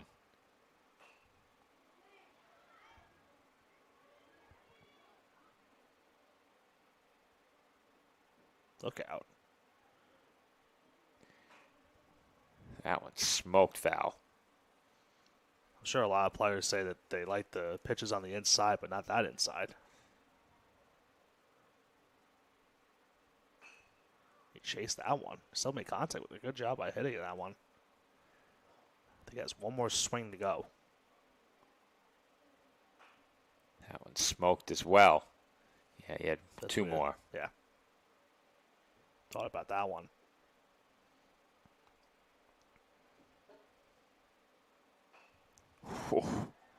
That's a souvenir for the. Yeah, that is a dent. I think that hit off. It hit off the covering Yeah. above the seating in the concession area. But it put a dent in that covering. That ball was a rocket. And he hit the ball extremely hard. Nico Canada now up. Another lefty.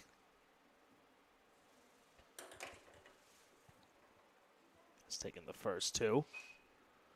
Under that one. Yeah, off the end of the bat.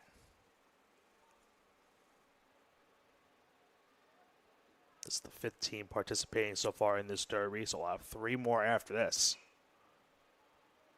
I believe South Shore, Massapequa Coast.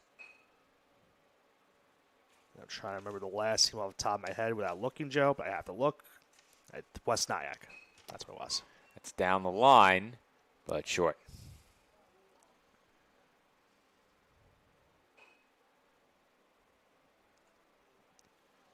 I mentioned earlier today for us, 7 of the 8 teams that are in the 12U tournament. We'll find out the last team later on today, weather permitting, of course, for that game. But we'll know the 8 teams in the 12U tournament, hopefully by the end of today or at least by the end of tomorrow.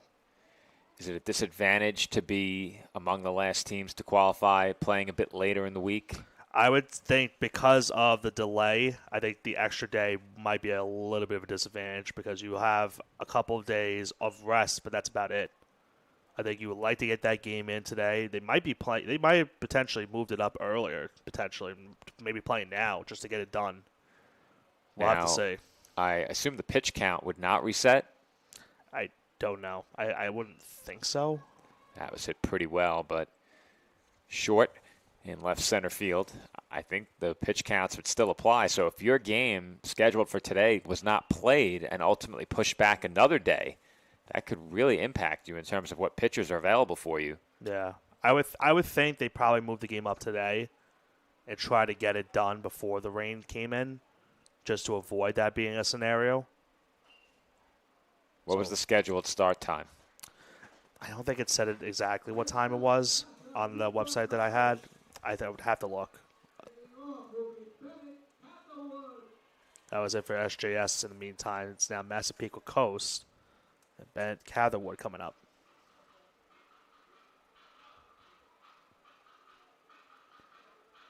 You have a lefty thrower taking to what was the rubber. Now it's just vacated green turf.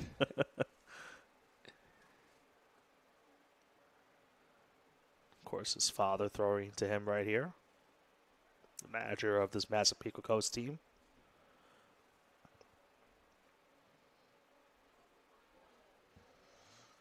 Now, would you want your pitcher to throw to you exceptionally slow, or do you just want a pitch in a zone you could hit? Or both? I think it's just something in the zone that you could hit.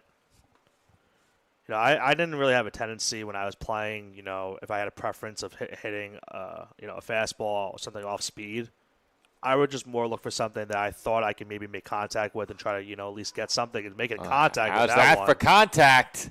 I think Short. He just missed it.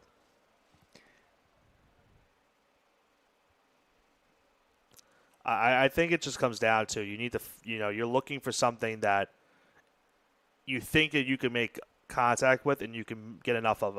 And right now, Catherwood's strategy has been just take a couple pitches and that just one's hit well. crush something hit a like mile and hit out of here.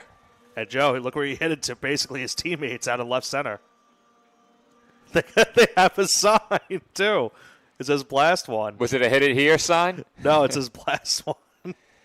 I actually That's did great. see those in the spectator area yesterday, but it's a home run for Catherwood, and he punches a ticket to the final.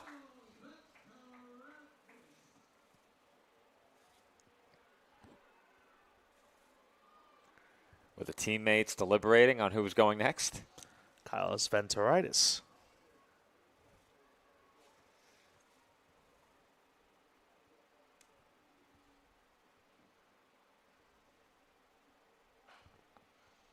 Under on that one. I thought John was going to make the diving catch with that one without his glove. Ditch the hat.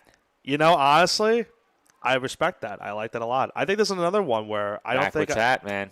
Backwards I don't even hat? think I would go with the hat in the Derby. I think I would just, No, I'd go backwards. you think? Yeah, I don't mind it either. I need to feel something on my head to mimic the feeling of being at the plate. I'm not going to wear a helmet, though, that's for sure. Yeah, no. There's no reason to in this one. Unless your coach is trying to deliberately psych you up, then no. Yeah, give you some chin music just to get you locked in on the first pitch. It's a wake-up call right there. In Schmierwitz, not whatever he said. Way to Sorry, that was throw tough. him under the bus. Sorry, That's drilled just to his teammates, but just missed. beneath the yellow tape. Listen, it's not the first time someone has been thrown under the bus on this broadcast, and every other broadcast you and I have done. My name, I've never heard it mispronounced. What mispronunciations have you gotten? Oh, like Bivana or like What? Yeah, I swear that's Bivana? Yeah, a teacher said that once. I said, "What?" You sound like Carvana's number one competitor. Exactly. It's Yeah. Bivana. Yeah. I said, "No, that's definitely not it." Good try though. Yeah, it's hard to mispronounce Foreman, as that one is drilled again, but short. Schmierwitz made some in good left center contact, field. but not enough. Does have a teammate though in the final in Catherwood. Wes Nyack now up next.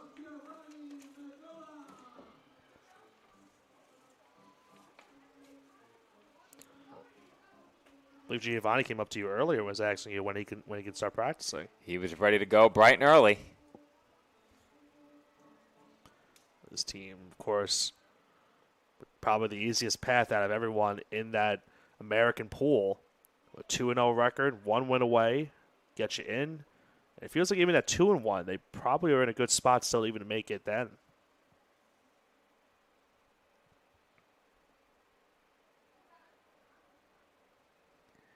Yeah, Nick, it would be really tough for them to miss. They would have to lose by a wide margin to miss out.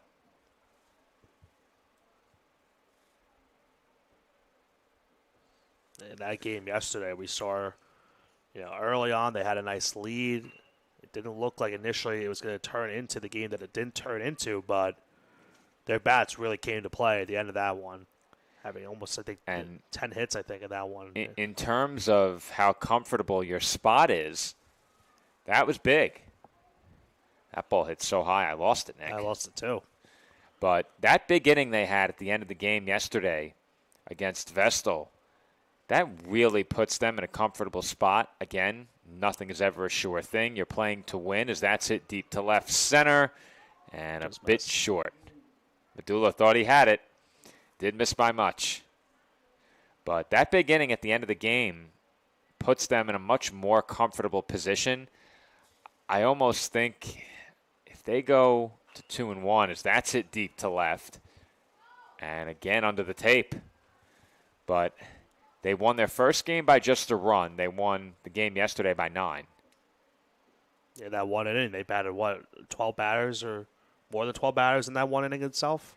Though, again, based upon the tie-breaking scenarios we were given, that margin of victory doesn't come into play immediately. It would take multiple levels of tiebreaker to get there. Run differential is the second tiebreaker. Runs allowed is first. Cameron Alloy now up at the plate. But, yeah, I think they have probably the easiest of all 4 teams. And they've done it in such different ways in these first 2 games. That one just misses. The first game, they got a couple of big plays on the base pads. They also took advantage of some misplays from Mechanicville. And then in game 2, their bats just really came to play as, they really put up a great showing in that second matchup. And they've also gotten some really good stellar pitching also in their first 2 games of pool play. They have, and before we sign off, I do believe we have updated standings, including the run allowed total, so we'll throw that up on the screen before we sign off. That being said, off the top of my head very quickly, West Nyack has allowed 6 runs. Mechanicville, Stillwater has allowed 9. So that one was short down the line. Twin Town has allowed, I believe, 9 as well. Yes. So it's very close. As that one is drilled deep to left center. No doubt about that one. Straight to his teammates. Yeah. Cameron Alloy on the board with a home run. That had to feel good right there, getting into his teammates out in left field, as Nick Mariah will be the last batter. So essentially, Nick, you have two teams that are 1-1 that have allowed 9 runs, and you have another team at 2-0 that has allowed 6. Yeah. So if all 3 of those teams end up 2-1, anything can happen. There's a lot of chaos. Yeah, anything can happen. All I'll say is at 4:30, get ready to tune in, see how those 2 games go down. Yeah, initially, Nick, I thought that it was a run ratio that determined the 3-way tie, but if it's straight runs allowed, then that really opens the door Right. for any of the teams with a win. And remember how West Nyack's first game went. They had a 5-2 lead going into that last inning, and they gave up 2 runs and almost gave up the game-tying run. So they got a big, it was crucial that they didn't give up those last couple of runs, but, now that becomes a factor this late into the tournament because now, as you mentioned, with that being one of the tiebreakers potentially, that might be a huge thing that we see tomorrow play out. South Shore will be the last team to hit as well in the meantime. I think it's going to be a very, very interesting final day. Now, I think we're going to have a moment as they collect the baseball. So let's see if we can get those standings quick. Christopher Ortiz will be the first batter for South Shore when that does. When this last round starts, this is the last team to participate in as Joe pulls up those standings. We have 6 players right now with a home run. So they would all go to the final. South Shore looking to at least get some representation in the final. Yeah, we're going to need a minute to get those standings, Yeah. Nick. They're going very quick. Well, when you have... Do you see this delivery, by the way? Look at this. Sidearm delivery. Ooh, Ortiz hit the guardrail, just missed it. Now, if it goes through the guardrail, no one notices. I feel like that did happen one year. I felt like that happened Really? last year. Yeah. Well, to be fair, Nick, I wasn't on the Derby call last year after our camera went down. That one just missed. Ortiz misses. He thought he had one right there. John Hagan now up. We will have a look at the standings ready once the Home Run Derby concludes. Probably have some time after when they tally up the scores. Yep. Oh, boy. And there is That one is for a South Shore. towering shot up into the netting. And, Nick, that one may have landed on the field beyond the left center field wall. That one was a no-doubter. That is by far the biggest blast of this Derby to this point. And there's another. Did he get it? Did he get under it? He Yeah, did. I didn't think he had enough. That wasn't even close, Nick. Yeah. You said it. I was like, I don't know. He about hit that it one. so high. Well. Didn't get a chance to bring out the bourbon on that home run from Hagan.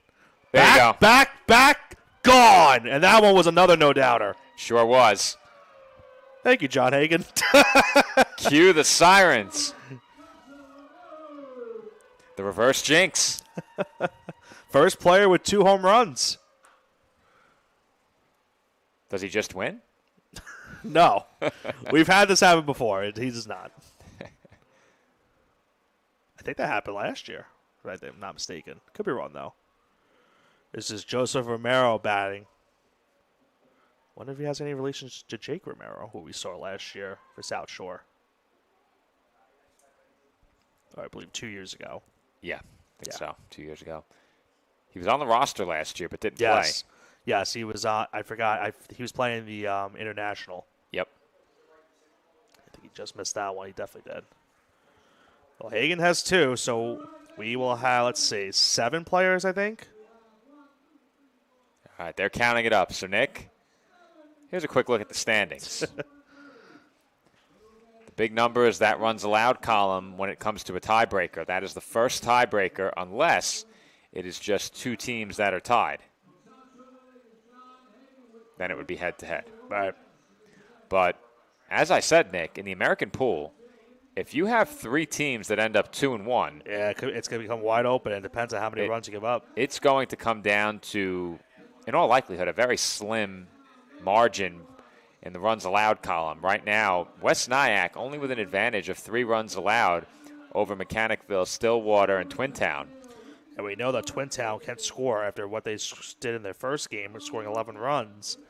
Had 4 yesterday, but they can definitely hit. We get our first look at them tomorrow. Yeah, our first looks at them in South Shore tomorrow. What is our matchup in the first game? We have West Nyack and Twintown. Should be a good one. Yeah. Should be a good one. And then we'll know the number 1 seed for the national side of things in our second game. Big time night game for Massapequa Coast and South Shore. There's going to be a lot of pressure on Twintown to win that game. Look, and man. Oh, he did throw inside a lot last time. Maybe a warning shot. Campoli did have 1 home run his first time up.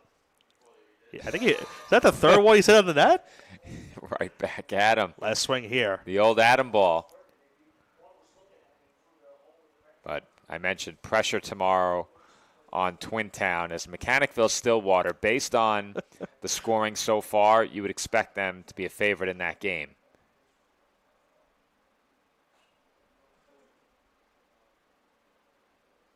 That game, of course, being against Vestal. And Vestal, as we saw yesterday, Nick, they can really be a pesky team on the base paths. Yeah. They get that jogging start towards second with every pitch. They're willing to go if given even the smallest window. And they'll make you work out in the field and as a pitcher managing the running game. It's gone. So they're giving 10 swings here, Nick. Yeah. Probably should have figured that out 2 or 3 swings ago. Yeah, I said 10 earlier when we were in the first round because I remember we did do 10. I was like, wait, I think that might be the final. Campoli has 1, so pressure's on the rest of these competitors. And, Nick, I'm not even sure that was 10. That felt more like 7 maybe. But a lot of them did go back towards the netting. That's an odd number, so we'll assume it was 10. A lot of them did go back to his own pitcher, so maybe not. This is Cornelius now. 2 Penfield players getting things started here in this derby. Just won the Golden Arm competition. Can they win this one? Their logo on the jersey remind me very much of what MLB did for the 250th anniversary of America at the All-Star game. Wow. His own Hey, Dad. And he was a bit tentative on the next one. If his dad didn't have his morning coffee, you got a wake-up call right there. Yeah. He felt the breeze. Yeah, you don't need a close shave from a baseball on a Tuesday morning.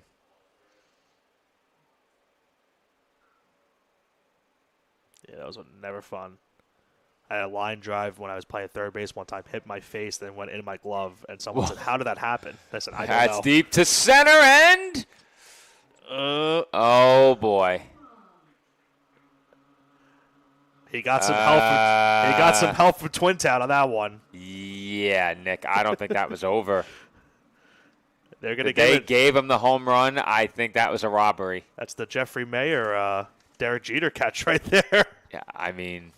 The reverse. That's actually the reverse robberies. That's down the line and gone. He's in the lead. Oh, man, Nick. If it comes down to a 2-1 lead. I want to see. I'm trying to get the roster for Twintown. Who just gave him that home? Yeah. One of the Twintown players reached over the railing. That was not leaving. So I think it was number 13, if I'm not mistaken. Leo Ensign should be getting he's going to get a gift basket. Yeah, he might get some credit for this. Courtesy of the Cornelius family. That would be incredible. Yeah, Nick, I don't think that ball was over. The replay is not going to be a good enough look at it. The center field is too far. But that's something to keep in mind. Now, it only matters if there is another player who hits a single home run. Right. So we'll see if that happens. Yeah, now you need two. That's a lot of pressure, Joe, because now you need 2 home runs. And we only have one player do that in the first round. So Yeah. a lot of pressure on these hitters now to do so. Petrelli just got under that one. I almost feel like now that with the sprinkle of controversy, there is sure to be a player who hits one. It's far from a guarantee, but Look at that sign out by Massapequa Coast. Go Coast. yeah, those signs were actually in the spectator area yesterday. Picked them up from our perch in right field. Did you see any of those signs while you're there in the hotel team lobby that you're I did in? not. I did not. I think Vestal might have had some affiliated family or players in the hotel as well, but I've seen Massapequa Coast as I returned each of the last 2 days. But I checked out this morning. We start late tomorrow, not quite as early the following day. Yeah, I said it earlier this week. I really have liked the time slots that we've had for this tournament. As Deep to center is that gone? and gone. Yep. Cue the controversy, Nick. Well, if he gets one more, then there won't be as much. Well, It doesn't technically, it doesn't matter what he gets because it could either be tied or with one more home run, he could be ahead. yeah.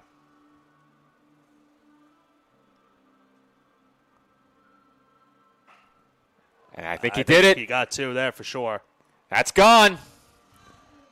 Well, if he gets 3, And there's no controversy. then there's no controversy. And that was a blast. Oh, he reached for that one, Nick. What they say, controversy creates cash. That is true. Rangers All right. Oh man, the Rangers goal song's going on right now. I haven't heard that in a while. It's going to be Weather Wax coming up here.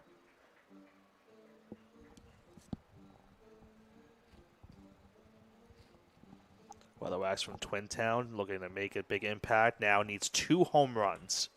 And wouldn't it be something Get into a swing off. if he hit 2, but his teammate pulled the reverse He might have gotten robbery one right and there. He got it. He got it. And that got out of here in a hurry, Nick. Yeah, right to his teammates out in center. And there's another shot straight to the netting. I think Did he get got enough? Under it, yeah, not No. enough. Still got a lot more swings to go, though, so he's got Yeah. a chance. That There's one a up, line too. drive short Yeah. of the railing. That one's That's got a shot. screamer, and that is gone. And now we have 3 players with 2. The Pats have come alive here in the finals, Nick. Pressure creates diamonds, Joe. So I've heard. How many more things can I come up with? Is that number 3? No. No, They also say pressure burst pipes. we don't want that. Yeah.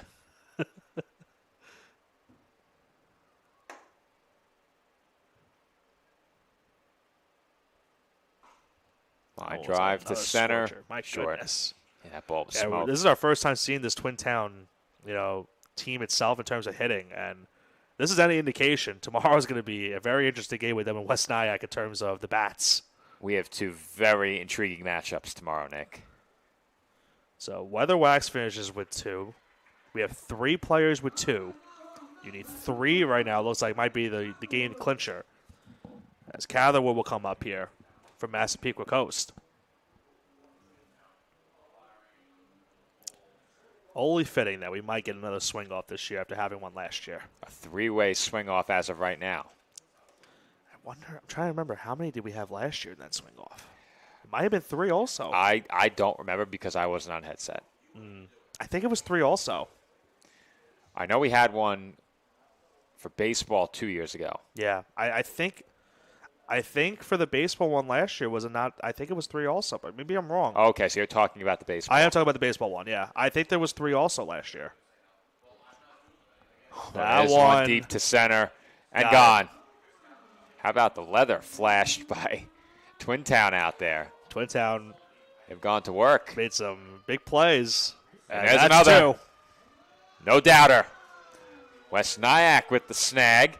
That one nearly hit the wall without the revision. Yeah. He needs 1 to take the lead, Joe, and be in the clubhouse lead with 2 players left to hit. That ball smoked just a bit short. I think he has 6 swings left, Nick. I believe so. His dad telling him, Giving him some instructions.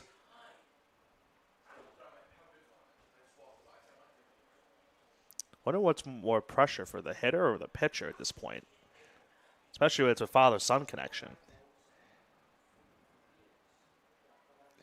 You know, I'm trying to piece together something clever because I can imagine as that's have hit enough deep on that? to left center. I think he got it.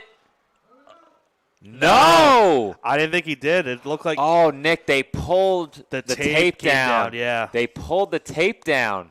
I don't think. And then it went over. Yeah, But it would not have gone over the original that height. was gone though. No doubt about that one. And we have a new leader. How Okay. many swingers are left? Do we have a winner? We have two. We have two. Two left. We have Aloy from West Nyack and Hagen from South Shore. Well, If he could get a fourth, that would be really, really tough. when I was younger, I was not a very good loser. So That's four. there's number 4. Now, if I performed poorly and my father was pitching, I probably would have blamed him. Yeah. Got to be honest. I would have said, you saw my homers during the regular season. Something's not adding up here. To be clear, I never hit a home run over the fence. I But didn't either. we had some, what is the South Beach fields with the endless outfield?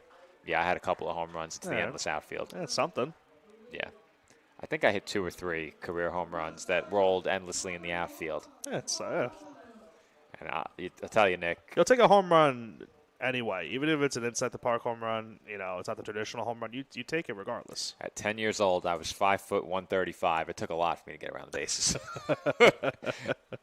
I was a big boy.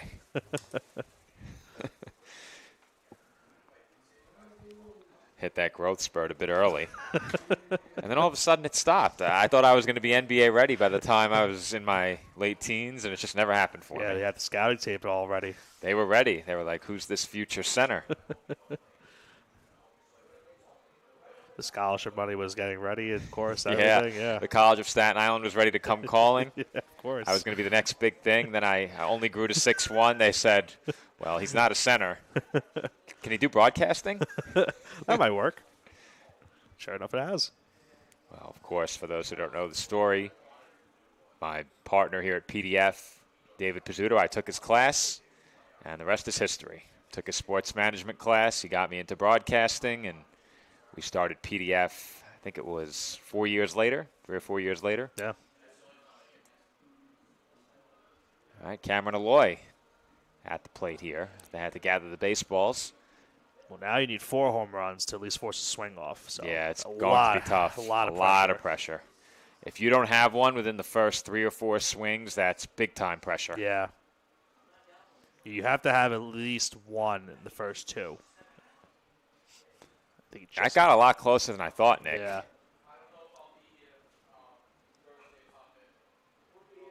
You can see he's trying to lift that baseball.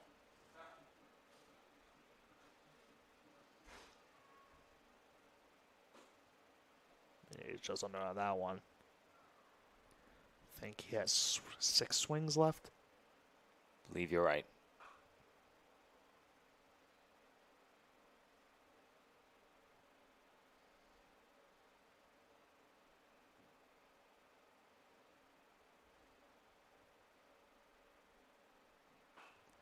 Yeah, you can see it, Nick. He's trying to lift it consciously. And, of course, you have to do that in the home run derby. But we've seen some line drives get out of here. Yeah. You don't necessarily have to hit the ball high in the air. Honestly, if he was to hit one on a bounce that goes into the buckets that are by the administrators, I think you should just give him some extra points and maybe a home run on it. If you put one in the bucket on the fly, I think and the bucket does not tip, Yeah, I think you deserve a home run. I give him 2 home runs. 2 home runs. Why not? What about if Style points. What about if a player pulls the reverse robbery and reaches over the fence? Do you give that a home run? I don't know if he can. Didn't Well, that happen in the actual MLB derby? It just happened here. Well, yeah. You're right. You're right. So it's up to Hagen here from South Shore. He was impressive in round 1. Yeah, look, hit some very far home runs in that first round. Is that still the furthest we've seen? I think so, yeah. Yeah. Catherwood definitely had a bid here I in this agree. final round. And that one just Sure. missed. That optical illusion from the tape. That's oh, boy. gone. That's definitely gone. Yeah, that's a monster shot. That ball jumped off the bat so fast we couldn't pull off the camera switch. He is hitting no doubters. And he might be leaving almost a 10 on the car if that continues. Yeah, made sure not to park close to this field. No, that would be foolish. For once, I was able to park by the main field and not have to worry. You could just hear it off the bat, Joe. He makes solid contact. The exit velocity. I would love to know what that number is. I would not want to be behind that screen. Don't stand too close. Oh. Good job by him. He's taking some pitches because right now you can't afford. Whew. Yeah, that's gone. That is why you don't need to get under the ball, Nick. Yeah. When you hit it that hard on a line, that ball got out of here fast. It's smart because you need to, you're in a position where you have to hit a certain amount and you don't have many swings. So you take a couple pitches and try to at least force it. But that's a line drive right there. I don't think anybody's hit the ball harder, Nick. And these are line drive swings. That's what you like to see as a coach. Needs to hit one in these next two swings. Another rocket shot. I'm trying to think of how many he has left. He either has 2 or 3 swings left.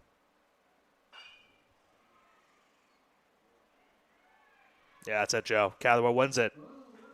Did not have enough swings left. Now, did he use all 10? I think he did. They probably did give him all 10. Yeah, but he did.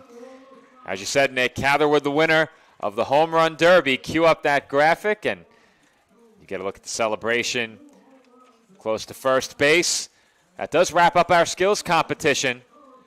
And we had, of course, Catherwood winning the Derby. Wind us back, Nick. Winner of the Golden Arm. 1 second. We have that on the graphic here. It's been a long morning. Roadrunner was Isaiah Gomez, Wesley Struble from Penfield, and now Gomez, Struble, Catherwood, our 3 winners. Yep. So what we will do as well before we sign off, we'll preview tomorrow's matchups and get a look at the standings. However, right now we'll throw it down to field level. Frank standing by with our winner. That's a big trophy.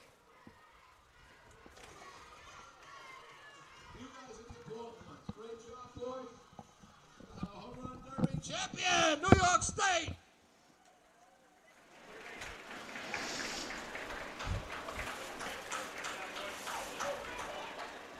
Great job, baby. Great job by everybody today. Thank you all. Thank you, parents. Thank you, players. Thank you, coaches. Outstanding. What a final finish, huh? Wow. Right to the end. Everybody enjoy your day today. Hope to see you at the Ferry Hawk Stadium. Be there by 5:15 so we can line up for the tour, and then we'll hit the field. We'll be on the field.